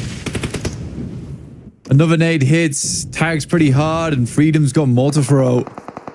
And it looks like Ulf will once again be going down early in the game here. And that he is. Besiktas gets involved on that one. BRA will immediately take down the entirety of TMB. And no smash point ruling. Not yet. Not yet. Regnum Kaya still alive with 3. They've got 2 of their players right in the middle. Silas is playing completely separate. But remember, they're 15 points behind. So Ulf, maybe not. But Regnum Kaya, potentially. And this is a nasty circle as well. Fenerbahce, pretty happy about it. But I'm looking at those central houses that Falcons and Ida are scrapping over and thinking that might be one of the better spots. Unfortunately, they have to share it right now. Falcon's not happy, though. Look at the nades being poured on over like a waterfall. Hops back in. Can't quite make it, though. And there's the spray down. Regnum Kaya going for a ball move out. It's the best they can do in a bad situation. The fact that Silas has been left behind with realistically no vehicle to work with, but one player is taken out. Regnum Kaya puts one more on the tally. I think Silas, it's sort of a case where Regnum Kaya are playing as two now. I don't think Silas is getting out from that position. I think he's stuck. Yeah, it's a very difficult route out, right? There's open fields to the southwest side of Pachinki. You know, the storm drain on the edge of Pachinki. I'm sure you guys at home have played it. It's really difficult to get across that. And if he doesn't have a vehicle, all the harder.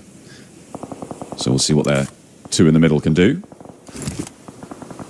I think the big news after all of that, though, Blank, is that Jetco are now in third place. Kara need to respond. Falcons still looking to chase him down.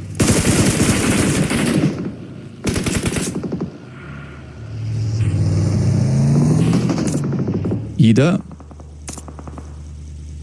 Sitting pretty. Hamzi will be taken down almost immediately. No clapback either as BRA sends on over with the 4 elims total. Cooking the nade. Not going to be able to connect. That's the bleed out on Hamzi, leaving just the one player now standing. For S2G. Still going to give it a good go, though, but he's kind of trapped in here. You can see so many teams around him as well. Silas has been spotted. That was Besiktas catching him on the route out. We were expecting it. Didn't know when it was going to happen, but there it goes. A point earned for Besiktas.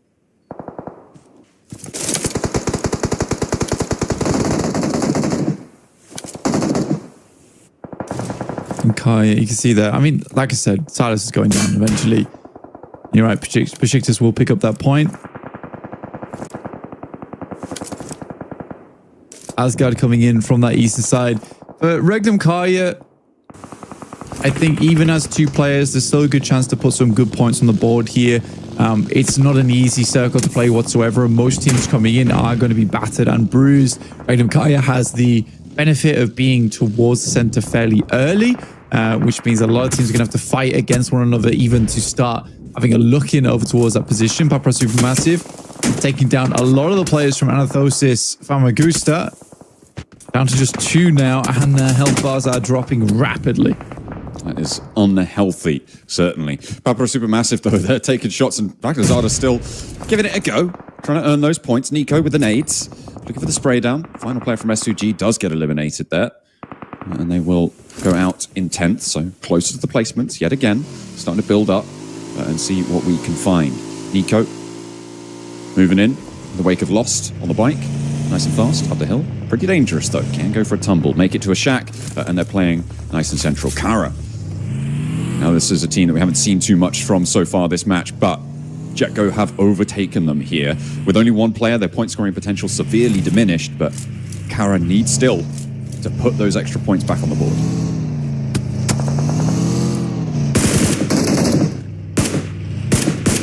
Kara taking shots down. Anathosis. Attempt to live on as long as possible. See here, Regnum Kaya on your screens. Loxy is locked in at the moment. Hovercraft being repaired a little bit. Very much necessary towards these circles. Regnum Kaya went for a 2-man split. X looking to try and crash here on towards the southwest side of the Falcons' position.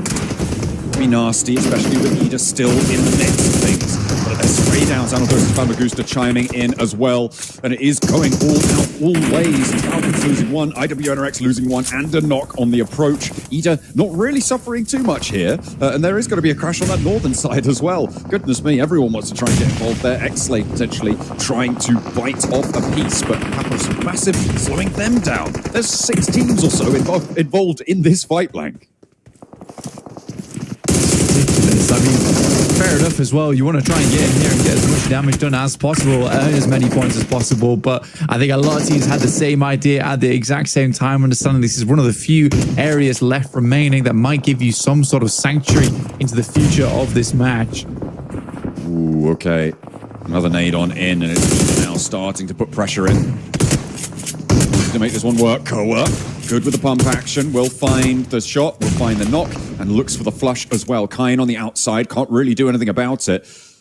This is getting messy on the southwest corner, Blank. Nobody's having a good time. Falcons, they've lost one guaranteed. Two more are bleeding out. Narvalo unlikely to get back up, especially with Kain standing guard.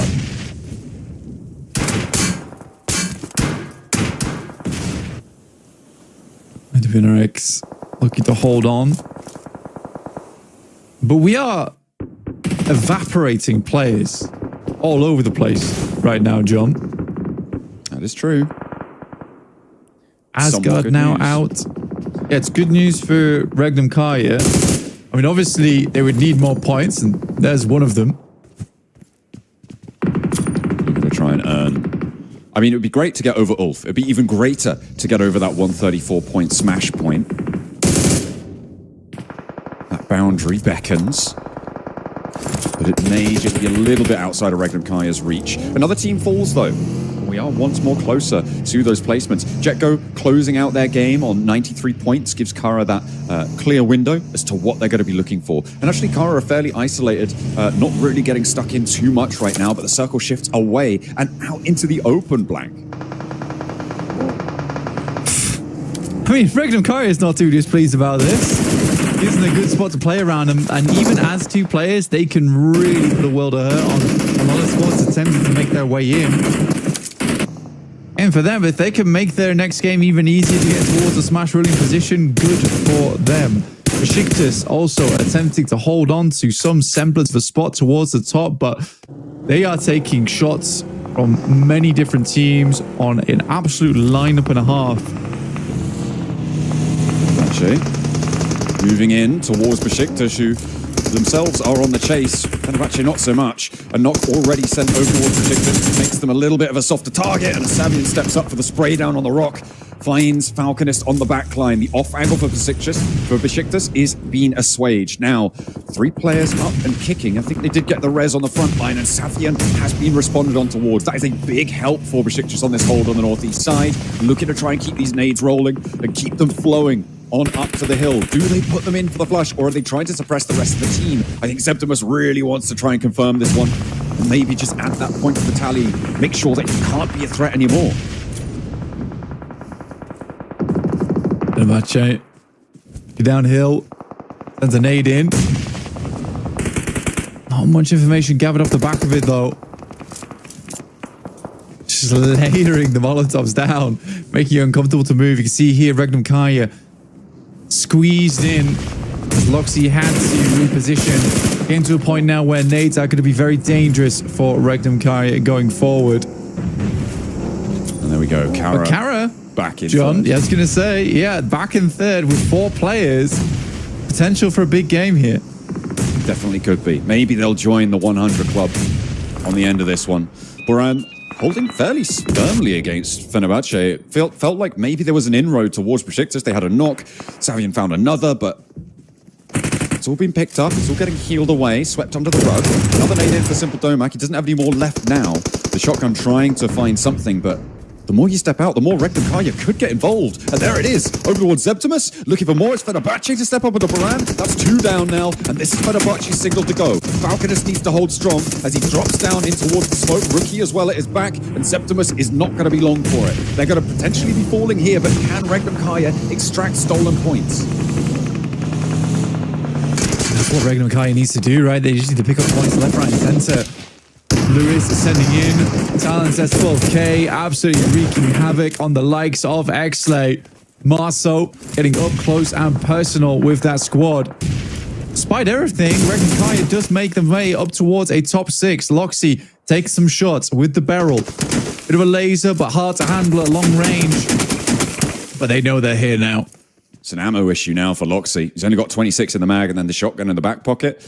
I imagine that Wild's searching through his inventory right now. Have you got any ammo for me? Can I, please let me shoot at him? Because Loxy, you know how much he loves to inflict that damage on the lobby. More so than almost everyone except for the old players.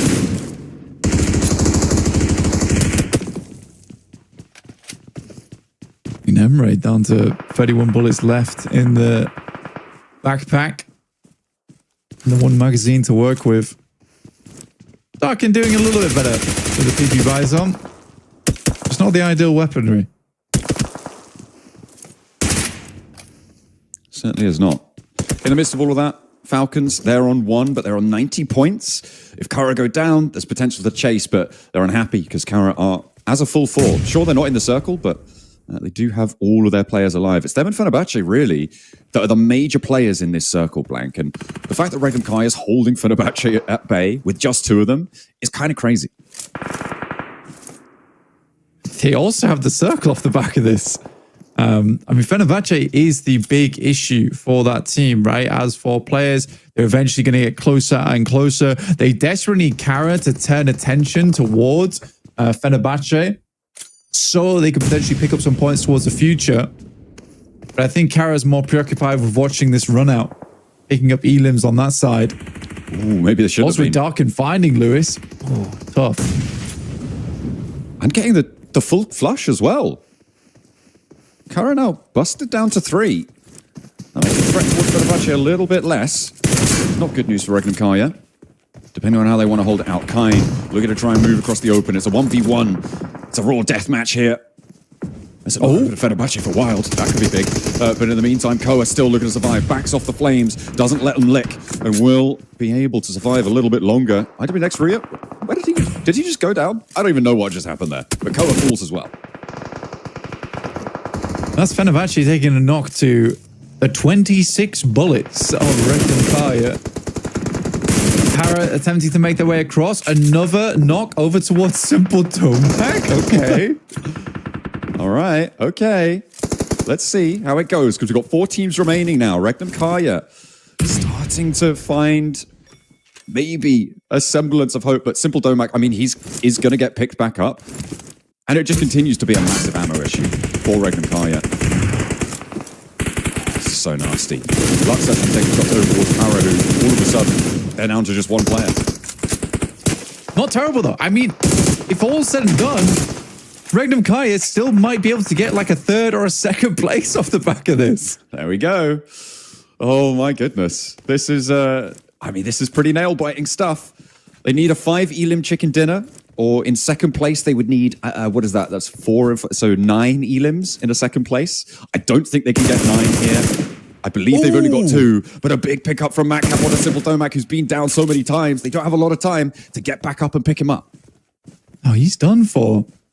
Again, what's Fenerbahce's next move? Do they deal with a threat on their south side or do they push west? Like you say, I don't think Simple Domac's getting back up here now.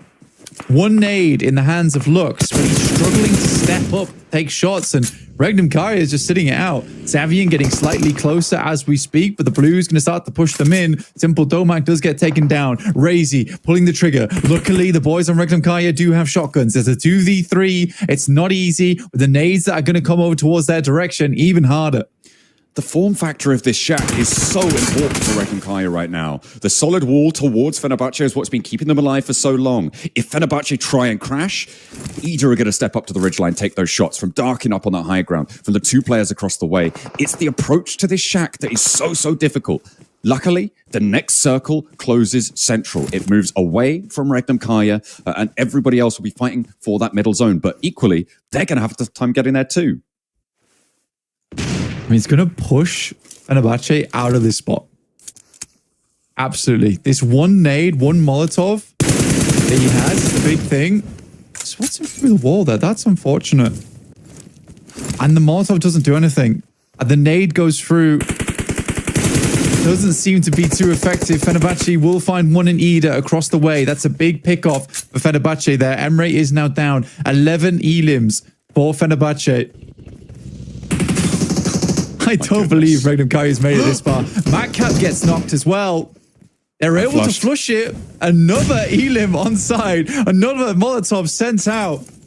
And they are just getting cooked inside of this shack. Doesn't matter to them though. Doesn't quite touch the wood, so they're fine. 28 bullets. They're getting pushed by the blue. They have to send in. Regnum Kaya similarly have to move out. First nade is huge. It's all up to Loxy. Darkin making his way in as well. The second. Oh, he's out. Third place, 3 minutes. It's not really big enough, but it's going to be some of the way there. As Fenerbahce do close us down with a big Elim chicken dinner of their own right. A lot of the focus was being stolen there by Regnum Kaya's survival strategies. It's not going to be a smash boundary breaker, Blank, but it is going to be close. They are going to be almost level at this stage now with Ulf. It is neck and neck going into the third match. Yeah, an absolute wild performance there coming out from Regnum Kaya. Cannot believe they got it that far into the game. It's a good decision. Potentially, if they have Silas there, it's a different story. Potentially, if they even have any ammo, it's a different story. But very, very well played. I think, actually, if they have nades, they're able to nade out Fenerbahce and they're able to finish out that game. But again, so tough for Regnum Kaya. Still getting 5 points as well as the 3 elims. That's 8. Like I say, that's halfway there. That's a little dent in it. They are just another step closer. Fenerbahce putting their first placard on the monolith. And we're now pushing back our potential smash victory to maybe gain 4. Of course, they need to pass that smash boundary before getting a chicken dinner. Goodness me, that was very, very intense right up until the final moments there. But again, Ulf fumbling in a couple of these situations. It's not ideal, especially when they had the easiest time of it.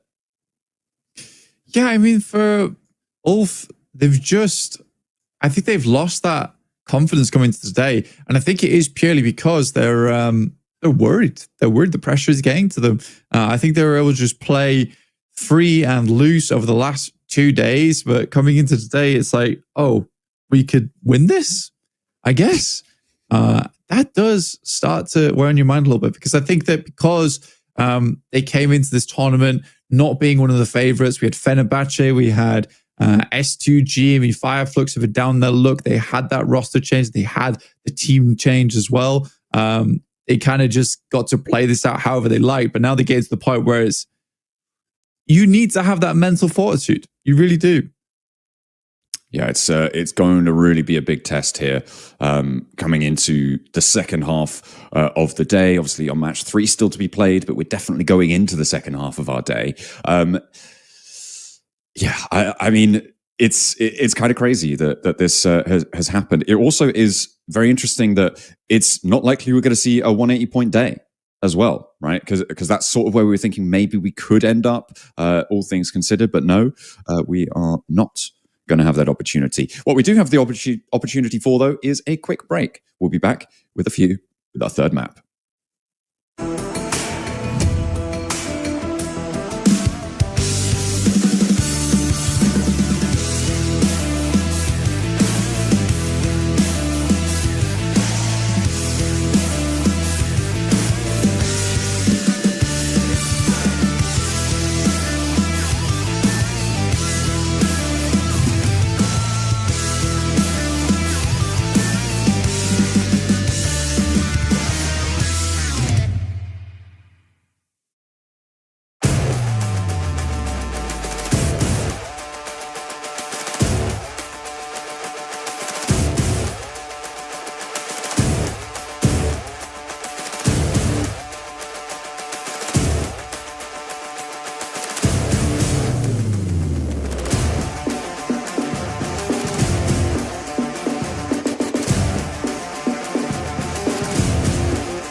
Skibidi Toilet has arrived. New Skibidi Toilet object. Powerful enemies. Thrilling battles. Protect the base. Use WoW's powerful creation tools and build defense towers to your heart's content. Engage in intense battles. Various defense towers. Earn points in battle. Unlock more defense towers. Tons of strategies. Epic battles. Play now.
You don't feel the same, wondering when it changed. Did you come to play, my baby?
And our players are heading back to their seats. They need to get locked and loaded, get into that lobby as fast as they can, because we've got more games to play, more PUBG Mobile to be diving headfirst into, or whichever bit first you so choose, because the smash point boundary is still intact. It has not been shattered so far. And it is still, though, very much on the cards for two of our teams now, where maybe it was only one before. Yeah, it's kind of, I always find it annoying where these games just do not go the way you want, and like the top place team fails to earn 10 points over 2 matches. I mean, you always expect it to happen at some point, because the thing is, what's going to happen now is Ulf's going to win this next game, and then they will win no others. But they will win the game they need to get them onto Smash ruling. But that's it. Yeah, maybe that could be certainly the case. We'll have to wait and see, though, because we do have plenty of other teams looking to try and make their way up the tables. I mean, we saw Fenerbahce able to get a pretty big chicken dinner there, and whilst they're probably still very much definitely still very much an outside chance for the top of the tables, it's getting a little bit easier as time goes on, right? That boundary between Kara and Jetgo still fairly firm. The Falcons as well, trying to push on up there. It's getting a little bit out of reach for a lot of our teams, but Fenerbahce getting a chicken dinner. What was it, like 16 elims or something? A pretty high elim count chicken dinner. I mean, it could actually put them in the running here. Yeah, it could do. And I think that there's quite a few of our teams that I'm excited to see do well. I mean, for Regnum Kari, it's kind of frustrating considering they've had like 2 pretty damn good games, yet still aren't on Smash ruling off the back of that. I'd love to see them make it happen, but right now it's just not the case. In the future, though, we may see something better come out of the likes of Fenerbahce, S2G, who are really trying to keep up. I think Fenerbahce is doing a good job today, honestly. It hasn't been like super standout performances, but especially from that last game, it was pretty well played. I mean, very tough until the last moment. And you're so right to call out the fact that shack and the direction that Fenerbahce was coming over to it was so well. I don't want to say it was divined from the guys on Regnum Kari, but they did have a very strong spot. I don't think it was the case that they knew a team would be coming from that location and it was going to be the one thing that sat between them and victory, but either way, still very good. Yeah, absolutely. It's difficult to manufacture that sort of scenario. But again, if they'd had ammunition in that scenario, right, they're taking at least a good chunk out of Fenerbahce, right? They're peaking that. They're taking those spray downs because they can fairly safely res. They knew that, I think it was Ida, right, on the south side, weren't going to be able to peak too much until Fenerbahce left. I do think if they had, 100 more ammo, this is a different game. Yeah, very much so. I think they're able to take more shots, be more proactive as Fenerbahce was coming in, which would have been cool. But let's take a look at the match stats from that last game where people ended up. We did have Darkin at 1,100 damage from Ida. That's kind of surprising. But it is Lux from Fenerbahce who was able to get the most elims in that game. Yeah, 1.126. I mean, they were in the really hotly contested buildings that we saw the Falcons having a tough time on that 6-team engagement. They were involved in all of that as well. So maybe not too far flung for him to be able to have achieved such high damage numbers there for Ida. And Darkin, I believe, was also the last player to stand for them. He was trying to make that dash out in the open after they had been taken down a notch. Let's take a look at our winning stat lines here. Savian breaking the 1,000 damage barrier as well. Yeah, it's actually crazy that Savian was able to get 1,000 damage done. Maybe Lux was just stealing away a lot of those eliminations from him, but he was able to really pump out some big damage that game. I think Fenerbahce, credit to them, credit to all the teams playing that game because it's not an easy match to play. I think it was a pretty disgusting area of Erangel to have to go to. Yeah, they all stuck it out. They all tried to push it through right to the end. I think Ida had the worst of it. They were constantly in battles the entire time, and they were struggling through. By the time they get to that area, they know that realistically they need to take the fight with Fenerbahce. But I think they were worried about Regnum Kari taking shots. Fenerbahce obviously seemed scared, but that was because they had no sight lines on them. And I think that the fact that Ida was like, oh, Fenerbahce don't want to push them, so it must be like a 4-4-man squad. We got to be worried. So they don't push down towards Fenerbahce for that reason, where I absolutely think that if that was the case, Regnum Kari would have sat back and been like, you guys take that fight. We're not getting involved.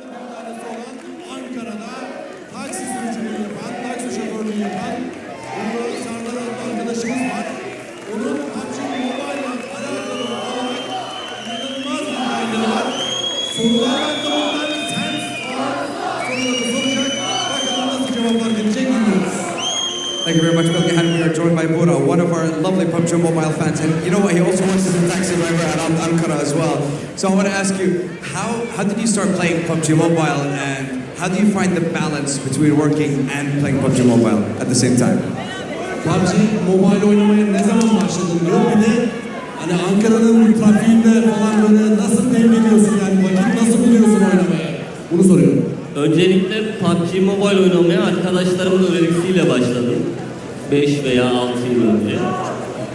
Ankara'nın trafiği yoğun oluyor evet ama durakta sıra beklerken, müşteri beklerken vakit geçirmek için oynuyoruz genelde. Müşteri geldiğinde ne yapıyorsun? Müşteri geldiğinde belki biraz bekletiyor olabiliriz. So my friend recommended the game to me around 5 or 6 years ago, and honestly, driving around Ankara, the traffic is wild. It's crazy. So there's always a chance, there's always an opportunity for me to get a couple of games in. And when when I have someone jump in the taxi, I sometimes make them wait. I finish the game and then I take them on the ride. And you know what? I like that. He has his priorities in order. Finish the game and then get the job done. Now, is there a favorite team that you're supporting here at the competition? Desteklediğin takım var mı? O takımdan çok destekliyorum. En favori takımım şu an için taraftarı da burada S2G'yi destekliyorum. I don't think I need a transition for that one. It's pretty obvious. He's a massive fan of S2G, and we have a lot of them with us in the crowd today. Now, I want to ask you, do you think that, can you tell us if there was a specific moment that you realized that PUBG Mobile has become more than just a game?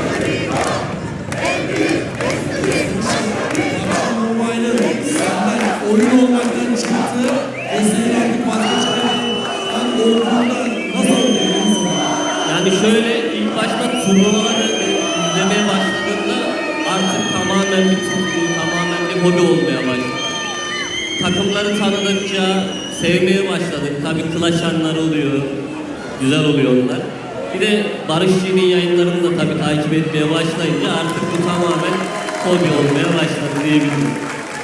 I started by watching a few esports competitions when it comes to PUBG Mobile, and I was just pulled by the community, by the plays, by the clutch moments, and then I started watching a lot of streamers as well, and now I can't stop watching the competitions as well, and I'm very happy to be here. Now, have you ever had someone, I want to say, a passenger who jumped in the car with you and who also plays PUBG Mobile, and you end up talking about the game as well? Enteresan bir soru. Diyor ki, PUBG Mobile oynamayı seven veya oynayan bir yolcu aldın mı? Onunla böyle bir sohbetiniz oldu mu?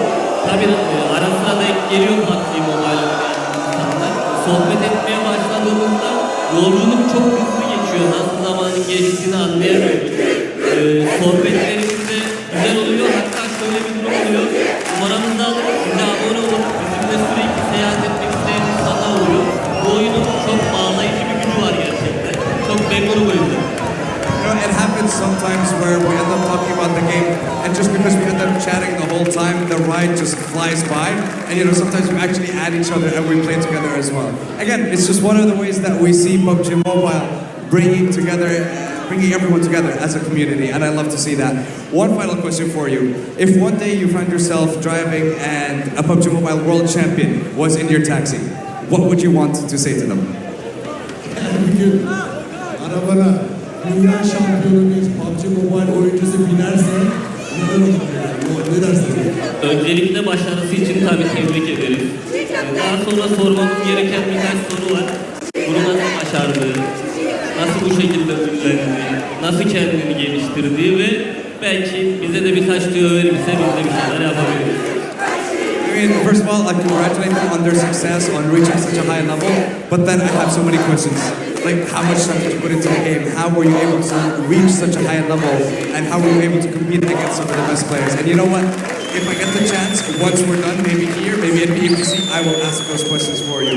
But, ladies and gentlemen, that's a wrap on this interview. We've finished 2 games so far. Our third awaits, and we still don't have a team that passed the smash point rule. So we're still waiting for our champion to be crowned. I have attention. I'm not playing PUBG Mobile when you drive the car. Yes, yeah, don't do that. Yes. PUBG Mobile oynarken araba kullanmıyor. Kesinlikle hayır. Evet, heyecan devam ediyor. Davut'un da söylediği gibi az maç kaldı. Tekrar analiz masasına gidelim. Gerçekten bundan sonra neler olacak inanılmaz merak ediyoruz. Back to the analysts we go, and back into the action we continue. Well, there you have it. It's in all facets of life. It's coming at you everywhere. It's PUBG Mobile. You guys can get involved, whether you're in a taxi, whether you're on a plane. More difficult on a plane. or whether you're on the grand final stage here at the PMSL EU. That is what we are looking at today. That smash boundary still intact, but there are two teams knocking on the door of it. It's very, very closely fought. Let's take a look at some of the highlights from that last match. Some good highlights as well. I'm actually lying to you. There really weren't. It was quite a slow game, honestly. I think that just purely via position on the map, like it's a tough game. It's a tough game to play. Regnum Kaya, they had really no choice. I think that was the last nade as well from Fenerbahce that came out to finally finish things off. But Fenerbahce, as soon as they were able to dismount Regnum Kaya, they were able to leave, which is very nice for them. 24 points total that they were gaining on that one. Regnum with 88 points total. Kara getting 8 as well. Good points for Kara overall, despite only I think that's a 4th place they're able to get there. Still 8 points added to their total does keep them in the running for that 3rd place. Yeah, it certainly does. As does the Falcons, 6 points. As does, everyone around that bubble really looking to try and keep hold of their chance. But Fenerbahce jumped up a huge amount on that. 24 points there. Let's take a look at where that's landed them. On the overall rankings, they are going to be elevated. Certainly, I think off the back page, the question is, how far have they gone? Regnum Kaya very close now. 1 point behind Ulf, with Kara Esports still just about in 3rd place at 99, 7 points ahead, both Team Falcons and JetGo. Like I said, I think Team Falcons, although they don't always have the craziest of performances, and they're never quite in the limelight, they are a force to be reckoned with, and they just constantly remain as a good team. I think that they've got a lot of international experience. They have some very good rotates, as we see constantly come through from this team. You got to be proud of them if you are a Falcons fan. Well done to Team Falcons. We'll take a look at page 2 now to see which teams can still chase, but we are getting towards the end of our day now, halfway point after this next match. BRA, 22 placement points, but 57 eliminations. Clear and away ahead of most other teams here, other than, I guess, Asgard as well. But yeah, for BRA in the future, they absolutely need to fix some of their rotates. They need to fix their mid to late game. That is definitely an issue for them, is getting towards those later portions of the matches. I mean, we're almost into 15 total matches right now. It's not looking good. I mean, that's like a 2 placement, maybe like a 3 placement point per game average right now for BRA. It's pretty bad. Yeah, on 14 matches, it's sub 2. I think it's even less. Yeah, on 14 matches, yeah, it's sub 2, because that would be 28 would be 2 points a match. So they're lacking 6. I was like, 2 seems really low, so I'm not going to say 2, but yeah, you're right. It's bad. It's 1 3/8, whatever that fraction goes into. Yeah, it's not great. It's not great. But then again, I mean, the Falcons, I think they only had 28 placement points after all of this, right? So it's not too much. Yeah. Too much gap there. They actually notably had a lot of eliminations, which is interesting, right? Because we've talked a lot about Ralph being a really solid IGL who's had great strategies in the past, but it's kind of a little bit on show that maybe he doesn't quite know how to rotate around this lobby. It's not I'm not going to lump all the blame onto him. The Falcons don't seem to know quite how to get into these later games. I mean, obviously, if you compare them against someone like Regnum Kaya, they had 51 placement points at the top of the tables, which is like at least 12 to 15 more than anybody else on the placement points. Silas absolutely has this read like a book. Like, he knows exactly what's going on. But the Falcons, not so much in that same sort of similar vein to Bra. Yeah, I think that for the Falcons, it's just a case of, and you're right not to lump all the blame onto Ralph, because, at the end of the day, it is a team game. There is team decisions that are happening. So for the rest of them, it's not always Ralph. Ralph's making the call at the end of the day, but it is the rest of the team who's discussing and suggesting what they should do next. But overall, I think the Falcons could make it in towards the top 3, especially because all of our squads at the top just are unable to get towards that smash point. Yeah, it's been a little bit faltering. I mean, to be fair, Regnum Kaya seem very able, right? Like they've actually made a huge ascendancy. Let's not throw them in with Ulf on this one. It is just Ulf who has been faltering so far at the start of today. Regnum Kaya getting into a third place guarantee, a third place on that last match. Ulf going out way earlier, despite approaching from similar directions. Regnum Kaya getting the chicken dinner on the first match of the day as well, with a really big elimination count to boot. They seem to be the ones with the pace to them. Sure, they're a point behind now, but where will we find ourselves at the end of match number 3 on the day, match 15 of our 18-game set? Yeah, we're getting to the point now where we are coming to the close of Erangul's. We are heading into the game right now as lane path underway, and it is heading over the top side of the map. Oh, no, it's from Primorsk all the way up towards Kameshki. It's an interesting one. I think this is more of a reasonable playing path, I would say, compared to many of the others.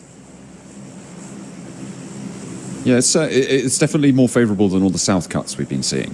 But areas like Lipovka may be difficult to get over towards, but I don't think that's going to be too much of a problem. And it's much better, of course, for our two key teams, our Ulf and our Regnum Kaya, who will be seen around the middle of the map. And we'll see if they return to normalcy. Expect Regnum Kaya and Rozhok. Expect Ulf further south of that, school and apartments on that split. Well, honestly, Ulf's been the one who's taking a lot of control over Rozhok recently. I think it's Regnum Kaya who's just been like flitting into Rozhok after Ulf's leaving, which is more a case of something that's been happening recently today. Because they do both fight over it for quite some time. I think that Ulf is now giving space on that position. You can see here that like the rest of Regnum Kaya do drop a little further down towards that south side, and they have one outpost over towards the north, all very close by. Looks like they're dropping down towards the south side now around school. Getting forced out. Again, yeah, I think Ulf just doesn't want to take the smoke this early. Fairly content for now. Circle up towards, well, kind of the middle of this whole shebang. Well, why not? Let's keep our tournament leaders in the middle. See what they can do with that. They don't need that many points, but it seems like the circle's going to help them out a little bit there. No military circle. Only one team on the military island as well. It's, the Noisy Boys going to be maintaining themselves there. Ulf just going to be grabbing these split loots. Yeah, pretty lovely stuff. I think for TMB, it's been a little bit of a while since they've had Sosnovka to themselves, with a lot of playing paths heading over towards that south side where teams are forced to play on that south side along with them, which is always the most fun, in my opinion.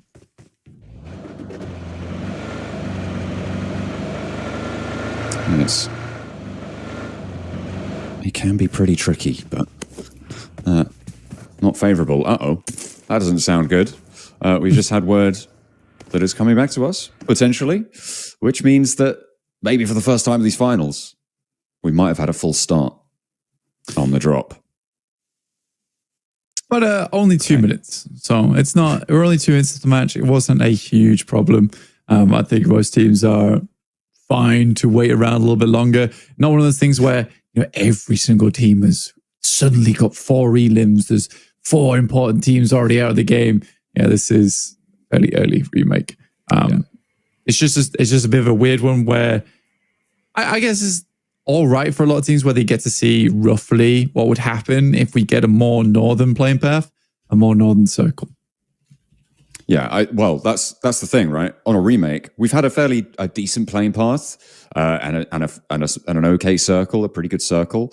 Now we're going to get hard north playing path, military island circle. It's just how it's going to go, you know, which would be very, very interesting, actually. Especially a situation like that might actually be better for the teams at the top, right? Because they're not necessarily looking to win right now. They just want to earn a couple of points, and getting stuck into the muck of a messy rotation set can profit you the 6-7 points that you need on these fights. Yeah, absolutely. I think it's just a frustrating one, especially for Regnum Kaya and Ulf, where they just don't have. It's a case where they're so close to the smash ruling, that it's frustrating for them where this game just really doesn't mean too much to them. Obviously, if they went down with 0 points, it's a problem, but it's not too difficult to play it really safe, play it really slow, and just get smash ruling. But you're also allowing other teams to catch up now by doing that. Because there is no guarantee that this is going to be going through until the last.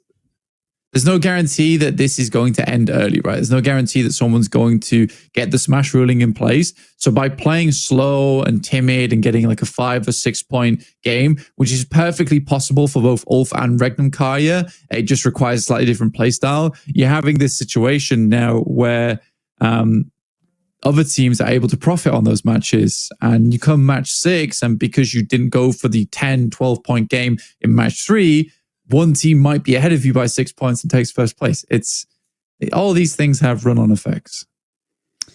Yeah, it's it's all such a big dynamic system, right? You've got 16 moving parts, and in each of those 16 moving parts, you've got 4 further moving parts. So degrees of freedom are pretty insane.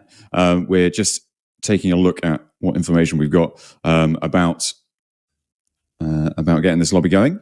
But we are waiting for everyone to get back in. We're not too sure what caused the restart, what caused the remake, but we're getting it sorted as soon as possible. Indeed we are. But we'll be probably back in around about 7 or 8 minutes. So if you guys want to get something, do something else, you can do. Or you can listen to us half on. I might bring up my Kraken stories again. But be careful. Oh, careful. Yeah, that's careful now. That's dangerous territory. Right there. You don't want to be getting involved with that. Much rather be getting involved with the crowd here. They are absolutely phenomenal. They've been on fire over the course of yesterday and today. Of course, all the more. I feel like the Cara fans, certainly with more to cheer about. That's not going to stop the S2G fans, I'm sure. They're still going to be as loud, as exuberant as ever. And Bra's got a little section as well, over on the right-hand side. Look at that. Yeah, no, Bra actually coming out in force. It's a small section. I love the elims. The super aggressive team coming through. S2G still cheering on. Yeah, they're not number 1. I'm sorry. It's not the case. Maybe a third at best. Yeah.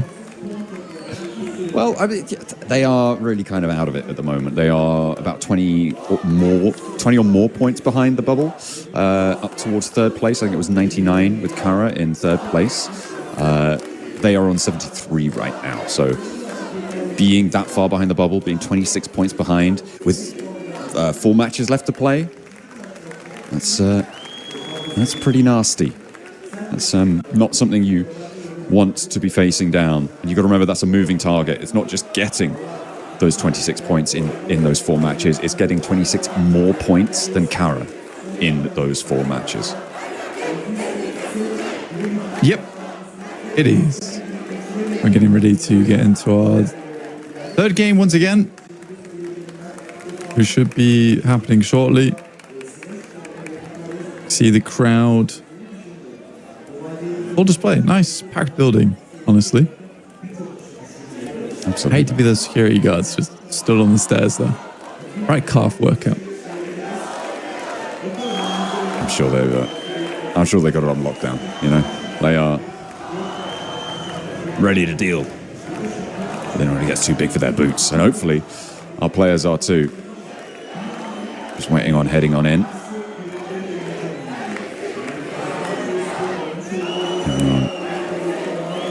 Building up the tension. They want to get in actually, I'm not sure if they do. They're having a great time, just sort of chanting back and forth at each other. I wonder who's winning. I wonder who's winning in the crowd. Yeah, I know. Seems like we're getting back into the game pretty shortly. Zooming straight into this one. And we're back in. Lovely stuff. Over towards our own goal. All right, our playing path this time is going to be coming from the south. It's a deep south cut, blank. It's a deep south cut plane again. We're going from Primorsk over towards the Miltopau Peninsula, this time just touching over the military base. Goodness me. They love it. They love a South Plane path. That must have been why they did the remake, you know? Just to make sure you've got that plane all the way on the south side. It just has to happen, apparently. I know. I mean, this is a horrible plane path. I mean, most teams are probably quite frustrated about this. Going from Primorsk up towards Stalbert and now getting a south plane path it does really suck for a lot of our teams. Probably quite a few heading down towards Sosnovka, I can imagine. There's definitely going to be that scrap. Anathosis Famagusta dropping on over. But I feel like at this point, they're very aware of each other's presence. I'm more interested in where the circle's going to go, right? We've seen bridge camps happen, more by Anathosis Famagusta, because the Noisy Boys do tend to just maintain C block. And Anathosis Famagusta stay out very late in order to catch them if they think they're going to get away with it. Everybody else dropping out as well. Of course, Ulf and Regnum Kaya, still eyes on them. They're going to have to make that same rotation, grab those vehicles up towards the north. And it's an east side circle. Almost certainly not going to be a military island finish on this one. But you never know. You never know. It could still be. More likely, though, we're going to be seeing ourselves outside of Milta, up towards the north, potentially up towards Shelter, this sort of area. I mean, Eastern Circle here is not bad, right? It's really not bad. Doesn't encompass a lot of Sosnovka, so we do cut out a lot of playing space early, though, because I think a lot of teams won't want to be playing in that area of the map anyway. So they're likely more to be a case where I'm just fast forwarding my map feed, catching back up. Oh, making sure you're on live rather than backwards compatible research. Asgard. In the meantime, whilst you catch up, are on that Novo position. Could potentially be a roadblock for the two teams on the south side. Or maybe the Noisy Boys are going to try and go west again, and Anathosis Famagusta are going to catch them again. Yeah, maybe. I think there's quite a few teams, actually. I mean, I said this last time, right? There was no real reason for multiple teams to be in Sosnovka, but this time around there is. Going back to my original point, this is one of the cases where a lot of teams are going to be moving across over towards north side of this circle.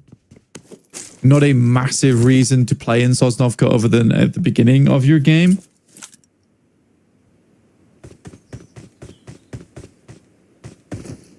Yeah, it's unlikely to be headed back over there. I mean, I give it maybe a 5% chance that it's a Sosnovka finish. I think that it's very, very unlikely that we will be ending up there, but on a 5% chance, that means, 1 in every 20. 1 in every 20, it happens. Unlikely, though. We'll have to wait and see. The question is, what will teams on the south side do? Because on that 1 in 20 chance, you basically win the game. So is that worth it on average to make that play? Or, because of the lack of games remaining, is it just going to be too much pressure, go for a more consistent strat? Yeah, it depends, if you're... I think it mostly depends, if you're blocked out. For instance, if TMB gets ahead of Asgard early, Asgard just makes that play to stay down on that south side. Doesn't always guarantee you the win just being on Sosnovka. I've seen a lot of teams not really do too much. I think that most time in the past where it guaranteed a win was back when Stalwart played in Novorep Noya. So if it comes down towards Sosnovka, this is a insanely good team. They know this position. They know exactly where they need to go to have the best spot and the best chances going forward. But a lot more recently, the teams that actually play Sosnovka are the ones that get cut out of most of the good spots on the northern side of the circle.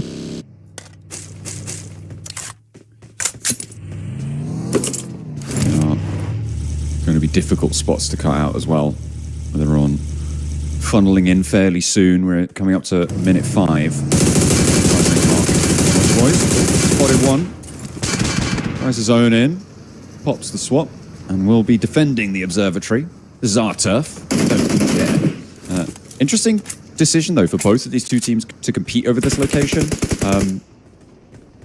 I would have thought they'd be more worried about getting across across the bridge. But having control over this spot does give you a bit more safety getting over the bridge, I suppose.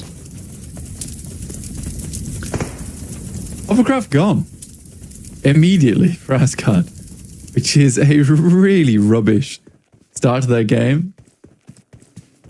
Especially when you really want that hovercraft to get across both the water and also give you ample cover going into that mid-game portion.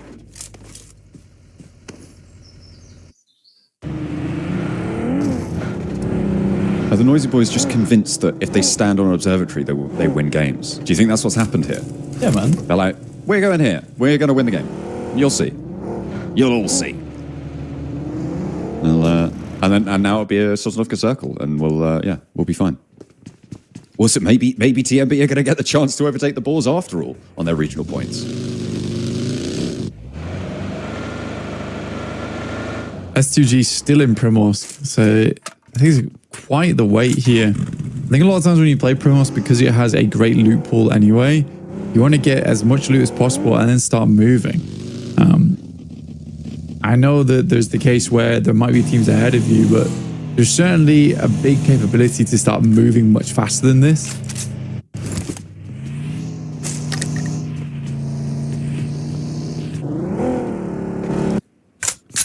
And it is important. Getting on the road nice and quickly can be important, especially when, as you highlighted earlier, there's a bit of a limit to playable ground here. Although we are still in phase 1, I think it's more likely that stage 2 will restrict pretty dramatically over the course of things. All 3 teams on the south have stayed put, right? Anatosis Famagusta, Asgard, and the Noisy Boys all have decided to stay on the military island for now.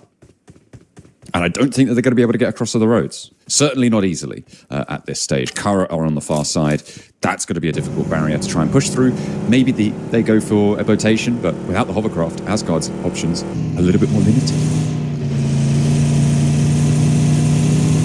Asgard on that south side. Tough stuff. I mean, they can move across now, but the Anathosis getting ahead of them, as well as getting ahead of TMP. I think you are right in the sense that I think TMB is just determined to try and stay on Nova Revnoya, or at least Sosnovka, as long as possible and hope that so comes down this way. But the amount it leans over towards the north side, I find it very unlikely for that to be the case, John. Yeah, it's pretty much guaranteed not to be on the island, right? 100%. Never going to be on the military island. It just never happens. Never, ever has it happened on a circle like this. We're going to find out where the next zone comes on in. You can see that timer counting down on the top of your screens, or the side of screens, depending on what orientation you're looking at. We will see where we are going to end up going. Nobody going down just yet in this game. No one really having too much trouble sent their way, except for that early scrap on the south. X-Slay takes us down from the blue zone as they enter late. All right. We're going over to the west. We're keeping Potato Hill in. We're keeping that farm area in. This is good for S2G. And the rest of the players are all descending now. Yeah, they certainly get lucky off the back of that. And are happy with it. But it's a massive amount of unplayable space, right? Huge amount of water involved. Still a little bit of Sosnovka involved there. Anathos is going to get ahead of both TMB and Asgard very comfortably. Depends on how hard PRA, Kara want to hold them out. It's pretty even at the end of the day. You see a hovercraft there on your screen as Kara begins to take some shots. And Kara in third place, but not safely. We're going to try and extract as much value as they can. They're right next door to Bra, Besiktas as well. They're close by on the opposing compound here. Looks like they are going to come in. Storm tries to guide the hovercraft safely. Kishu takes a bit of damage, but CEO can't quite connect fully on that spray down. So they will begin to entrench themselves. Neither of these two teams is going to crash the other, I don't imagine. But we'll see what Besiktas and Bra are going to do on their standoff here. Maybe Kara will third party if the fight starts to pop off. I think Kara, they've got such a nice position as well that they're typically going to try and hold on to this for as long as possible. They're further off towards the west there. I think that you want to try and maintain as central as a position here as possible because rotates are a little bit difficult around Farm and Milter. It's quite easy to get caught off guard. But you'll take shots where you can. Asgard's opting to go for, I think, a Western bridge rotate, which I'm... And TMB's still on Observatory. For why? Yeah, I've no idea, man. They sent all of them up there as well. They're just like, we're just going to sit here. We're just going to see what happens. I guess they were trying to get points over towards the two teams leaving, but at this stage, there's no one else here. You've just got to go. Is Mars gonna bait him? Are they gonna bait him? Are they gonna pretend to go for a Westbridge rotate, draw them down, and then turn around and kill them? I don't know. I don't really know what either of those teams are doing right now. Like, for me, you could be mind gaming the hell out of each other for all I care. They need to get in the circle. That's the primary goal of the game. They're just wiggling about over there. Yeah, so I am confused. I am very, very confused. But we are more concerned with what's happening on this north side with IWNRX fairly central. They still haven't been able to climb too much. Those are our three teams that haven't done terribly, honestly. I think getting anything over a 50-point margin here in the finals is decent. And I don't think we've had any one team that I've thought to myself, did not deserve to be in the finals one bit. But those are the two. Those are the three teams that just aren't getting in. But yeah, this next circle heads all the way towards that north side. It's kind of not that bad, honestly. I think most people assumed it would be locking in over towards one of the areas here, and it locks into most of the teams. The teams that are really suffering here are Falcons, Ida, potentially. X-Slay's got to move in. Ulf's going to wrap around on the north side. But these guys still need to get 6 points. This fight continues to pitter on. The Noisy Boys and Asgard yet to even find a knock. Akra, finally! First blood is drawn in the engagement. And that is a point for one of these two teams. Maybe one of the very few points they see this game, because they are really cutting off their nose despite their face and staying down here so long. Regnum Kaya made a crazy fast rotation right towards the central farm compounds blank during that shift we just saw, and they managed to get through again without taking too much damage. These reads on the lobby continue to be really very effective. You can see them now on the northwest point of that farm complex, and they are in a really solid spot here. Regnum Kaya, like you say, really good spot for them. Mozero knocks himself on the vehicle. Anathosis will finish off the remainders. Ooh, again, for Asgard, they would have had a much, much better time just taking Westbridge, trying to rotate in that way. TMB was never getting across this bridge anyway. What have you done this for? Ideally, one elim? Was it worth it? I don't think so. Yeah, it's gone fairly badly. Fairly badly, all things considered. Falcons, they haven't had the best of times either. They've been busted down to 2. Although they have managed to get 1 point, that's not going to be enough to see themselves up. And with Carrot getting knocked over towards Brat, that's, again, unfavourable. A nade. Oh, Narvalo. Doesn't quite connect. Has another one, though.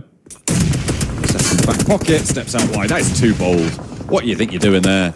And good damage, though. Immediately humbled. Well, yeah, actually, hang on a minute. Okay, yeah, fine. Okay, that's allowed. Get loads of points. Well, that's okay. Yeah. I mean, losing a player there is unfortunate.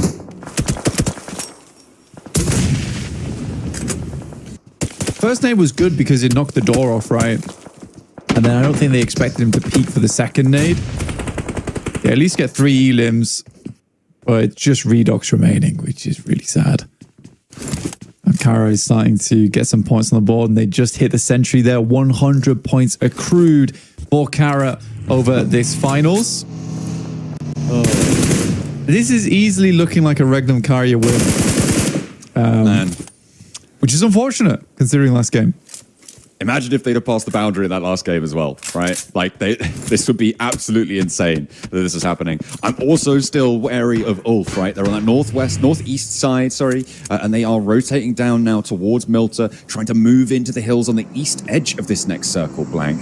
But still, this farm complex is just an such a difficult position to be moving in and around now that most of its corners are filled with deadly players.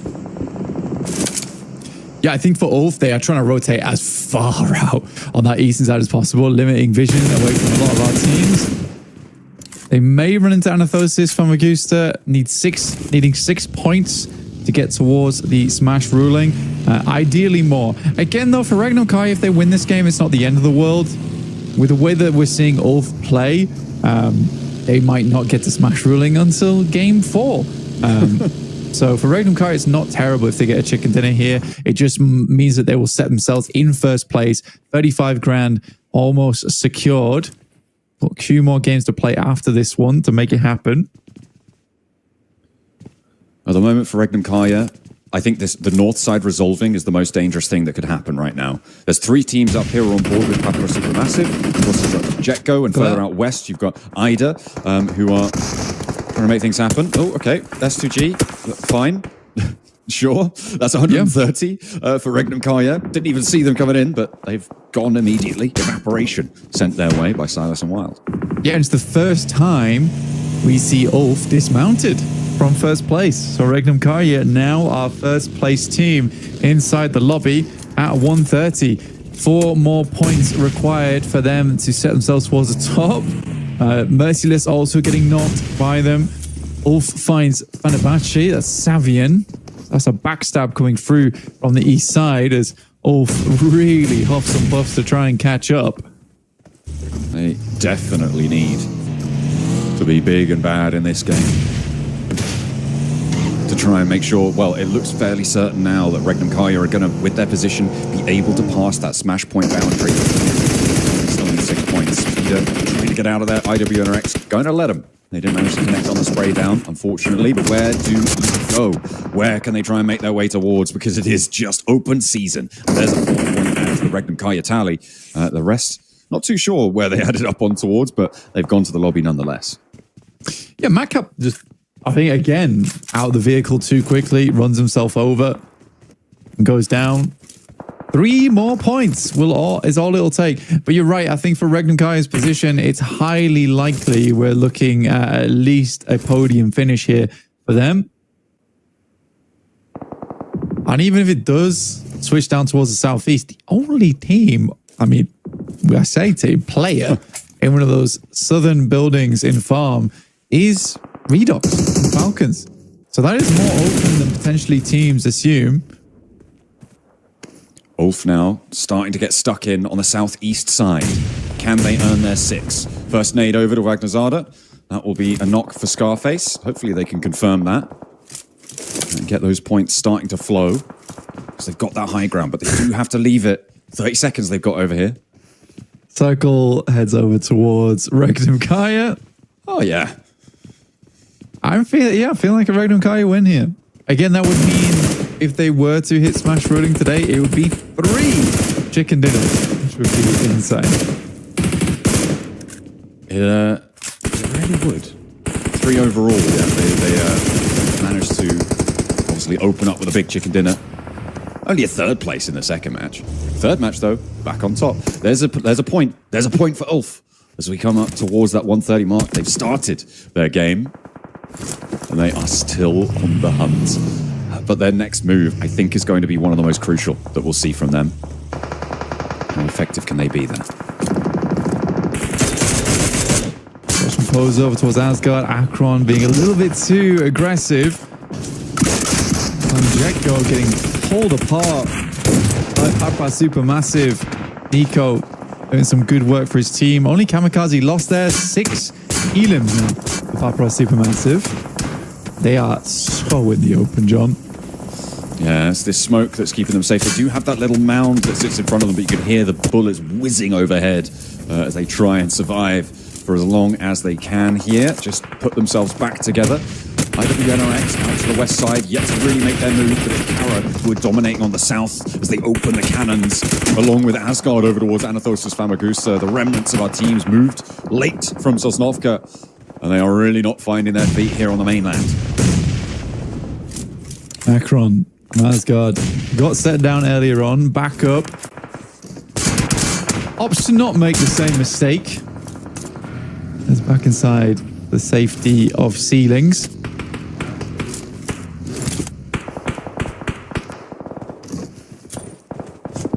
Ulford managed to get in. Nades from Asgard, though. There's 4 players who know that they're here. They're waiting to try and find these angles. Shots as well over towards Ulf's position. The step up from Asgard is pretty dangerous, though, because you've got Kara to worry about. You've also got Fenerbahce off in the distance.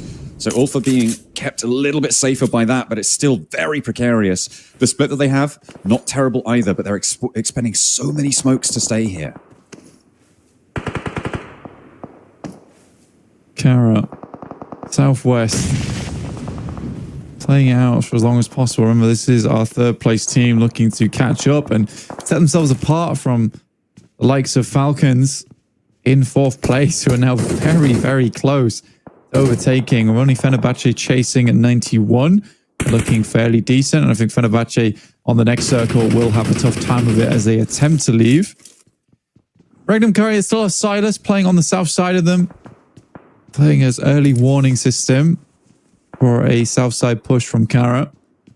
The next circle, I think, does head over their way, but favors Kara much, much more, alongside with Ulf, I suppose. This is potentially going to help Ulf's position. Remember how difficult it has been for them to play. They're right up against the wall, but you remove that east side threat, which is going to have to resolve, which is going to have to move. All of a sudden, they can use those ridges as actual cover, rather than just trying to hide behind the vehicles and sandwich themselves between those 2 spots. I do think it's, yeah, you're right. I think this is going to favor Ulf. It's going to help them out. And it's one of the situations where Ulf is playing, they're protected by Kara. Their issue will come from the east in Fenerbahce, Besiktas, as well as Falcons. They have a lot to hold out and over a lot of open ground. They have 4 players to do it, though. That is the major grace that they're given. As getting 4 players to this spot that you need multiple sightlines to work with. Depends how aggressive Asgard want to get. Only 30 bullets here. Ooh. I don't know how Scarface is still alive. There it is. Finally gets taken down. Oh my goodness. What a swivel. What a switch up. Of course, it's Aaron. He's making it work. In the meantime, Fenerbahce, Lux is the last player of the Falcons to deal with, but he's already inside the house. Not to matter. A shot to the gut puts him down, but Fenerbahce now on 2. Besiktas looking around the corner. Falcons are out, and the placement points have kicked in as well, Blank. That's really important for our teams at the top. 3 points away for Regnum Kaya. They now are only 2 points away with that extra placement. The res came through, but no, instant re-knock coming on through. Besiktas bearing down upon them as Savian fully flushed away now. Scarface as well. Ulfa down to 2 in the midst of it all, but we're back on board with Falconist. Besiktas with 4 players looking to try and keep their pace up the tables, potentially challenge Kara. I mean, for Ulf, it's not done yet. They still haven't got themselves into that position of Smash Point. They're 4 points shy. Regnum Kai way more likely to make it happen, but you're right. Lots of damage being done. Papra Supermassive still on 7 elims. Idubiner X likely next to fall here. Fenerbahce are eliminated. Weren't able to really get too much done that game. Only 1 point, but I think it's a monumental rise actually from Fenerbahce, from considering how they were doing over in the knockouts, the groups. Getting here to 5th place in the finals, I think that fans can be proud of this team. Absolutely. It is very impressive what certainly they did in the last game. And now they're up in the 90s. But Kara in the 100s already, broken that century. Silas! Oh, no. Spotted by Papra Supermassive. Of course, they only need 2 more points, Blank. One of them can come from, if a team goes out now, they get an extra placement point, right? For getting up to 6th. 5th place, at least, they are guaranteed to be on that Smash boundary at least. Ulf need a little bit more. They want 2 elims and then they'd be drawing level. But it is... Yeah, I mean, right now, Silas, Ulf guaranteed 131 with a placement. I mean, Silas does get unlucky there. He runs into one of the best aimers in the lobby in Lost from Papra Supermassive. So making that kind of sweeping movement in the vehicle and a slight delay, yeah, that does definitely affect him. And Lost will pick up that immediately. Freedom Carrier continues to take damage though off in the distance there. And they're fully cut out of this next circle. Oh dear. It's a We tough turn of really- events. Really not having Smash ruling going into match 4. You never know. Maybe Kara could do it with this circle. I mean, you know, this would be very impressive. There's not too many points for them left to get in order to do it, but yeah, they might also join the 130s if they're lucky. Greg and Kaya, though, still needing 2 more points. We'll see if they can make their train work. Their smoke train is out. There's the rundown over towards Swain. Papa Supermassive, 2 to a buggy, moving on out. IWNRX put another fight here as they roll up towards it. Kine, last soldier on the land, will try and make IW next Ruya's Kine a little bit more favorable. But Papa Supermassive now cut down to 2. Make that 1 because Kine is still on the tear. Looking for more, wants to bring out these flushes. They're taking them out, and another placement point would be huge for both of our teams at the top. Reg and Kaya have taken a knock through the midst of it all as they try and make their break south. The blue zone is pushing. If Kine goes down and Papa Supermassive, Regdom Kaya would make it, but ultimately... Lewis with the pistol takes down 1 from Regnum Kaya. Zedwolf is fully knocked, and Regnum Kaya are out in 7th and do not make the mark on 132. Oh my goodness. We're up to 5th place now, though, Blank. We're getting close to the point where Ulf might just make it on placements. And look at their position, with Bashik just not daring to cross against Kara. But potentially, you get an elimination here. It could be the difference maker for Ulf. Yeah, a little bit further to go on it. They're really not moving, and Besiktas is similarly scared about pushing up over towards them. The nades are starting to flow through it, and I think actually Ulf's going down here. Yeah. Well, the nades go far. Okay. Oh, the little bit of chip damage gives them away. I mean, they guarantee 3 points right now for placements, Blank, in 5th. If another team goes down, Blank, I think that's it. I think they've just broken the Smash boundary. They are over. Look, the scoreboards acknowledge it as well. They have managed to make it up into 4th place, and we will be having a team having that option available to them. Kara go for the rollout, and they give that Smash boundary break to Ulf. That's going to take a lot of the weight off, I think. Now they can go back to playing exactly how they would normally. Okay. We get a little zoom out there on the team to break the boundary. But we've got Besiktas. We've got Kara. Both in competition for 3rd, but if Kara stay really deep into this game, this is going to make 3rd place really difficult to achieve. They could go very, very far here. Do a lot of work. Can Besiktas take them down early? I mean, you're likely locking things in if Kara's able to get a chicken dinner here, and it will be the 3rd chicken dinner for Kara on Erangel, stamping this as the team with the most successful. Over on the side of Erangel, able to find 1, but another buggy is too much. Both players from Ulf get squished underneath the tires, and now Besiktas start taking down Asgard. They went as far as they needed to go for Ulf. Exactly where they needed to find themselves. And they didn't need to go any further. Get set for the next game because they got an Erangel to play. Now the joust over the hills. Besiktas scrapping it out here as 3 teams remain. And Kara's just observing this from a distance. The bloodbath before them. And they're all too happy to let this one go in. They've got oversight onto a lot of it. It's a full front-to-back fight between these 2 rosters. Sequestered behind the hilltops. The stage 9 circles close. Besiktas fall. Asgard the last to go. This was, I mean, only 2 players there. Kara just going to be able to close this one down. Surely there's no way that they get slipped on this. Yeah, this is a really easy finish, especially the MG3 in hands, but might not even be necessary. Kara looked to finish this one off, and that they do. Kara cementing 3rd place a little bit more. As we head in towards our 4th game of the day. Last match on Erangel. Last match of being able to get a pretty reliable chicken dinner. Miramar, it's a bit more difficult.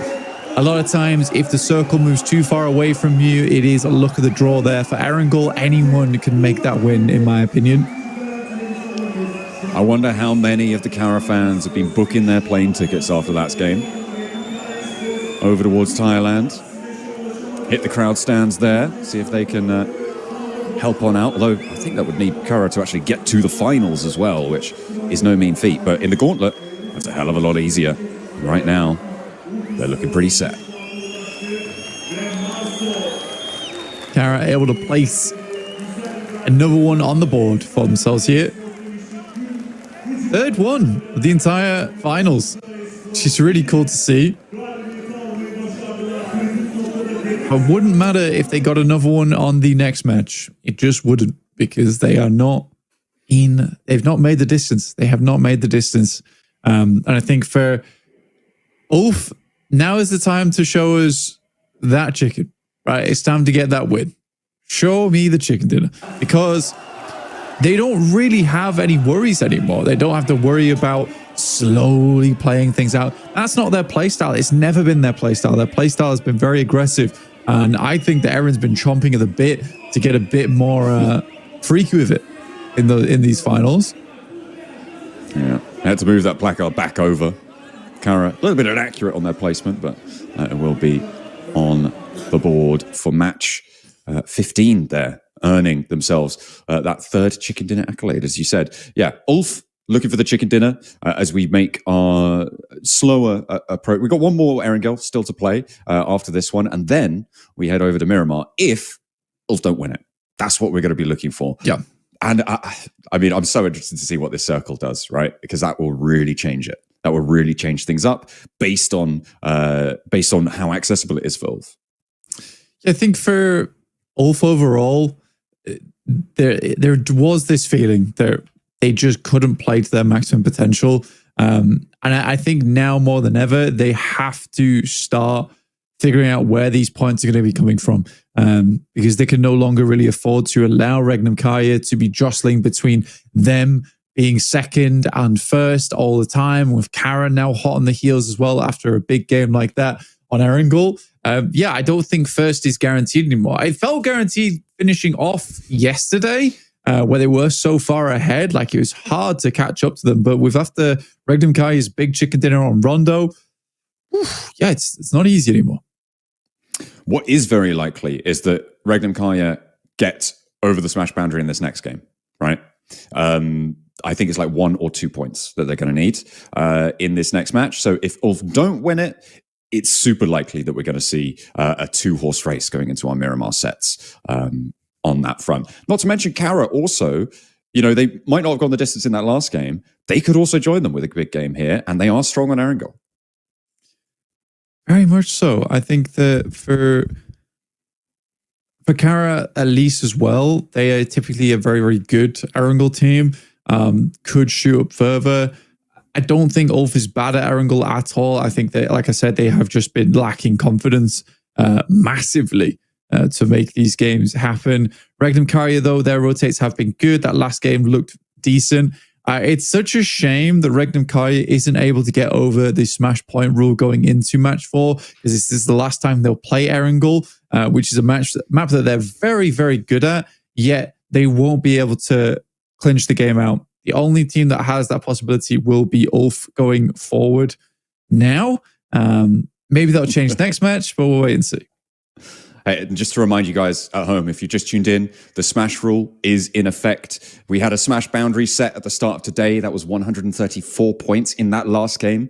We just saw Ulf achieving that metric. They got, actually, I think bang on the nose, 134 points. They didn't get 1 point more because technically they didn't need to. They are now in the area where they can win a game and immediately end and win the tournament. If they get a chicken dinner from here on out, the tournament's over, and they will be crowned as the champions of this season and get that qualification spot to the gauntlet at PMGC, which is that all-important prize for our top 3 teams who end up in the podium.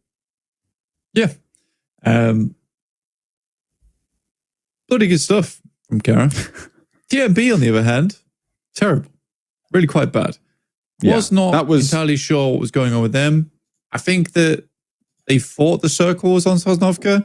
That's the only thing I can think of, is that they had like a mind meltdown where they were hallucinating circles of where they might be and where they weren't. It was like, this is for sure that other day when we won from this spot, right? That's exactly where the circle is right now. That's what they were thinking that. What was going through their minds? I'm curious to know. I think Because we're going to otherwise- the stage at some point, but I don't know when. We might do. Could be sometime soon. Might not Actually, be. no, I it mean, might be. I think it's just break. I think it's break after this. I'm not sure. I mean, I don't think we've seen the rankings. But we gotta look at the rankings and etc. first. Yeah, I don't think we've seen any of the stats so far from that game. Yeah. So yeah, we've still got to go through all of those. But we will be waiting for them in the meantime. How is your day going, guys? Oh, there's a replay. Oh, of the final blow. And you can see there just the shutdown. And I mean, yeah, that was a very easy rollout for Kara. Exactly right. But it was Asgard to take the MVP title with Real, getting 5 elims, 767 damage. It's not the most. It's not the most we've ever seen on an MVP card, but still very respectable. Yeah, it's tough circle though. There wasn't a lot of opportunity for fighting, and whenever fighting came down, it was a case of you getting moved out into horrendous locations of the match, of the map. Sorry. We'll be going into our match statistics next. See who's got the most elims, the most grenades, who ran the furthest. It's one of the main ones we want to look out for. But it is Navarro with 2 nades. Yekta. Wow. So far. 2 nades, Navallo. Poser, 805. All on Kara for the top of the tables there, but actually it was Asgard who got the MVP. Yeah. I mean, to be honest with you, if you put Marceau and Poser together, almost not quite as good as Real. Almost not quite as good.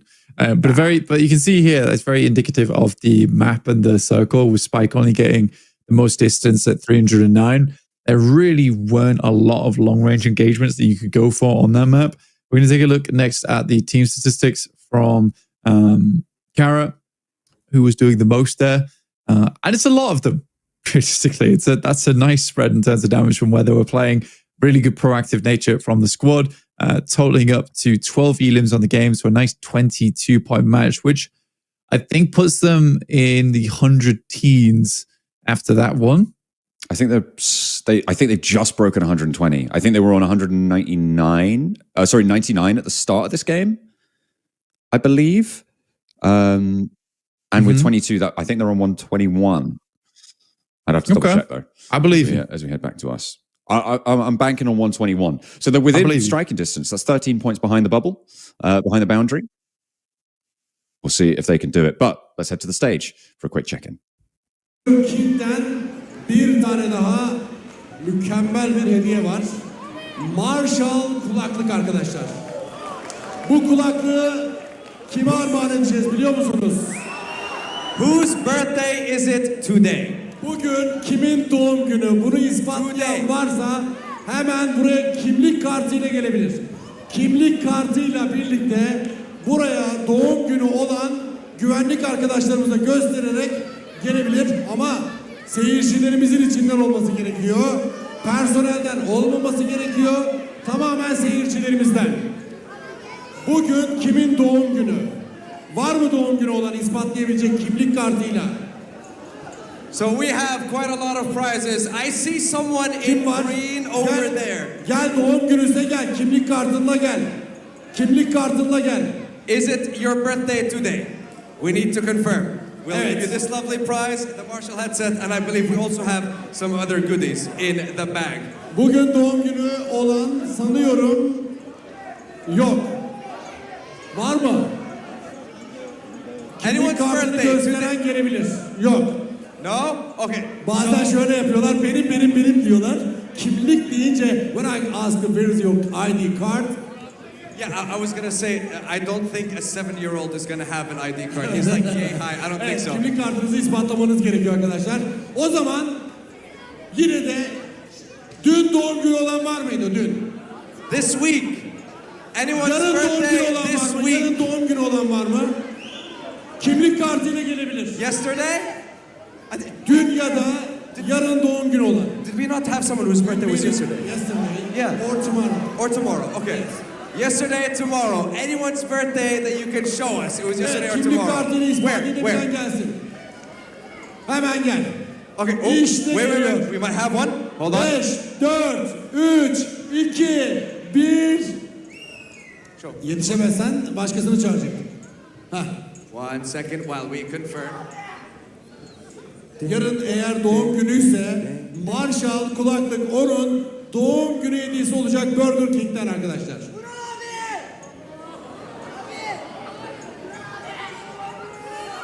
Okay, we are still trying. Oh, hold on. We have the ID. Yeah. 27th of October. That's tomorrow. That's tomorrow. 27'si yarın mıydı arkadaşlar?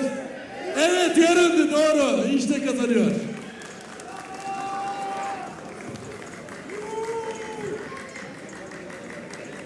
Well, that was only our first prize. Gel. Wait. İsmin neydi? Sefa'ya doğum günü. Happy birthday to you. No. Listen, we're not gonna do this. No. Okay, that's our first prize, but I believe we still have some more. Evet sevgili arkadaşlar. Gerçekten çok karnı acıkan. Doğum günü bir dakika. Sen. So, at this moment as well, while Bilgehan hands out our Burger King coupons, I would like to invite our content creator from Kara Esports to join me on the stage. How are you, brother? So, I'm gonna make it simple. We have to give away mouse pads.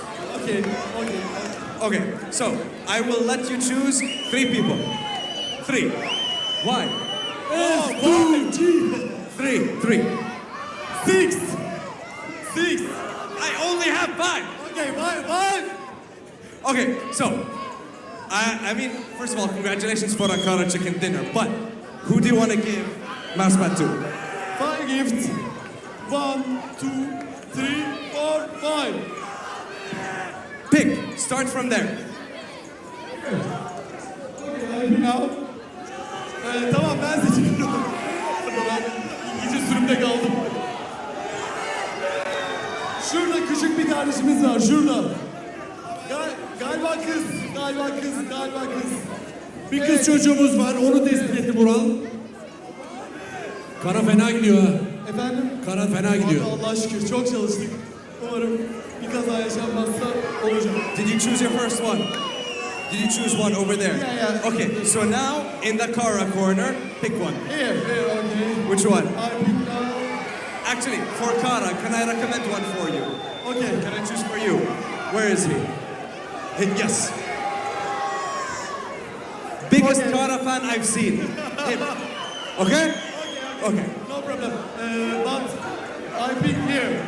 You pick there. Okay. It's 3, okay. Biraz hızlandıralım. Oraya yakın gidip seçebilirsin. Tamam. Yakın gidip seçebilirsin. Oğlum.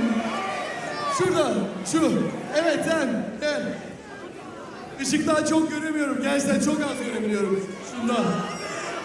Silüet gibi görüyorum. Okay, I believe we have chosen 3. 2 more. Okay, wait. Okay, do you mind if I choose one more? One. Yes. S2G. No. Two more. Two more? Yeah, Okay. 2 more. One here. Okay. I want to give him one, and then you choose over there. Şu kardeşimiz. Evet şu. Okay, which one do you want? Şiş. Okay, he chose you, so you get the reward. I mean, look, he picked you, so it's not my choice. Evet. Okay, one more on that side. Last one. True. Yes. İki elini kaldıran S2G formalı bir kardeşimiz var. İki elini kaldırıyor. S2G fan. Yeah. I see him right there. Okay. Yes, you with both your hands up. I believe that choice has been made. All right. Well, that's 5 mouse pads, and just to show you guys what the mouse pad looks like. Arkadaşlar mousepad var. X-Vega'dan mükemmel bir mousepad. Sadece mousepad adıyla da değerlendirmemek lazım. Klavye ve mouse için mükemmel. UC yok mu? Evet. 5 arkadaşımıza daha seçiyoruz. 5 tane daha mı? Evet. Tamam. O zaman yine oradan bir tane yapalım. Tamam. Şurada beyazlı bir kardeşimiz hemen o. O evet.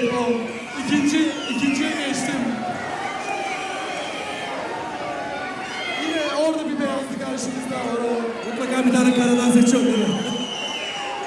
Burayı hiç görmüyorum. Samanyolu gibi burası. Şu.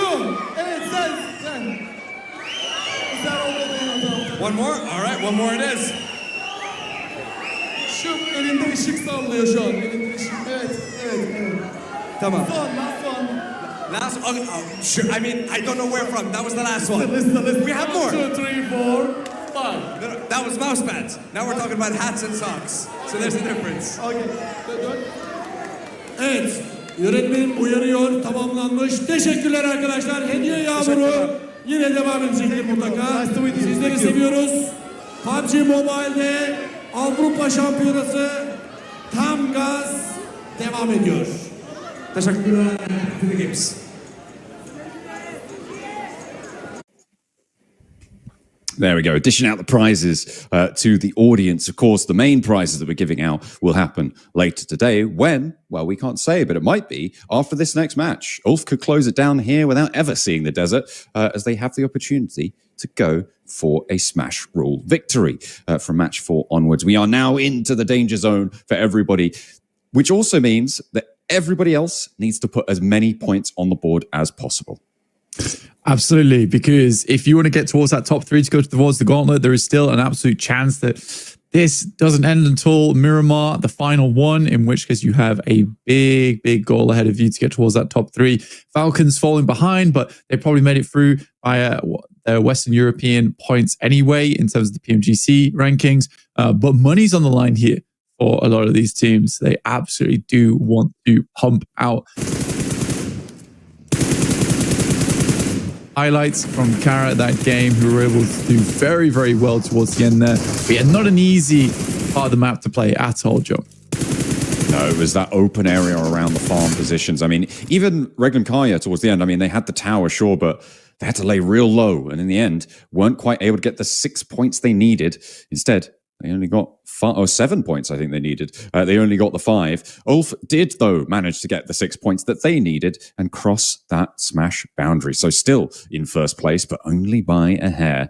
However, does give them an opportunity no one else has, that smash victory. Kara with 22, though, and that should see them up to 121 points and within striking distance of breaking that smash boundary as well. So them and Regnum Kaya both have that opportunity afforded to them. The teams just beneath them weren't quite so lucky. I'm looking at Falcons here, not really able to keep pace, as well as Jetgo. 0 points on that game blank. This is a really nice breath of fresh air for Kara in terms of that space now in third place. Yeah, absolutely. And I think that's the main thing, is just the space gained by picking up those 22 points is a really big deal for them, and require teams to really push hard now. Because again, you have a situation where, like you say, if Ulf is able to end it in the next couple of games, Kara's got a big distance between them and 4th place now. It requires Besiktas and Team Falcons to have chicken dinners in the next couple of games, and then a little bit more after that, because these are not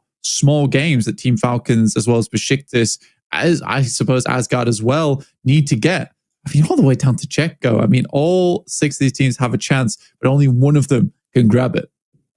Yeah, I mean, 93 points there. And remember, 4th and potentially even 5th place are pretty crucial placings as well. If you want to get to PMGC, the opportunity is there to potentially, in 5th place, depending on how the Falcons do, get yourself a league stage spot into that tournament. So 93 was where we cut off that first page. We're now on 89 with Papara Supermassive. So they're also, I mean, still in the running for those 4th, 5th place spots to try and jump on up there. And in fact, probably at this stage with 3 matches left, all the way down to Bra. I think from Anorthosis down, that's where it started to get close to impossible. Yeah, because I mean, 75 points may seem good, but you just lack the games to do it in. Like, for instance, if we had 12 matches, that's 12 matches of chances for Anorthosis to hit 3 big games. You only have 3 games left. So it's just there's not a potential there for them. It's super tough. Very tough to make happen now. Yeah, it's going to be real difficult. And again, the noisy boys. Oh, well. S2G, the big story. The double chicken dinner that they've had so far, not even reaching the placement points of Anorthosis Famagusta. That's not good. that's really not good. No. They've been fumbling time and time again. And sure, they've got the history, they got the emotion, but they just don't have the gunplay. They don't have the strats to back it up. But they've certainly got the fans. But disappointment probably in their very near future. Yeah, I think at least for those guys, there will be the saving grace, like you say, that there are people cheering for them. But it's just getting so far out of reach now for some of these squads, some of these quite prominent squads as well. We are having the lobby filled up as we speak, up to 45 right now, but they're coming through pretty quickly as we're going to head in towards our final Erangel of PMSL EU Fall. Yeah, it's going to be pretty nerve-wracking, I'm sure, and it will be very interesting to see if that dynamic shift, that gear shift that you were talking about for Ulf, can come through. Right, if they can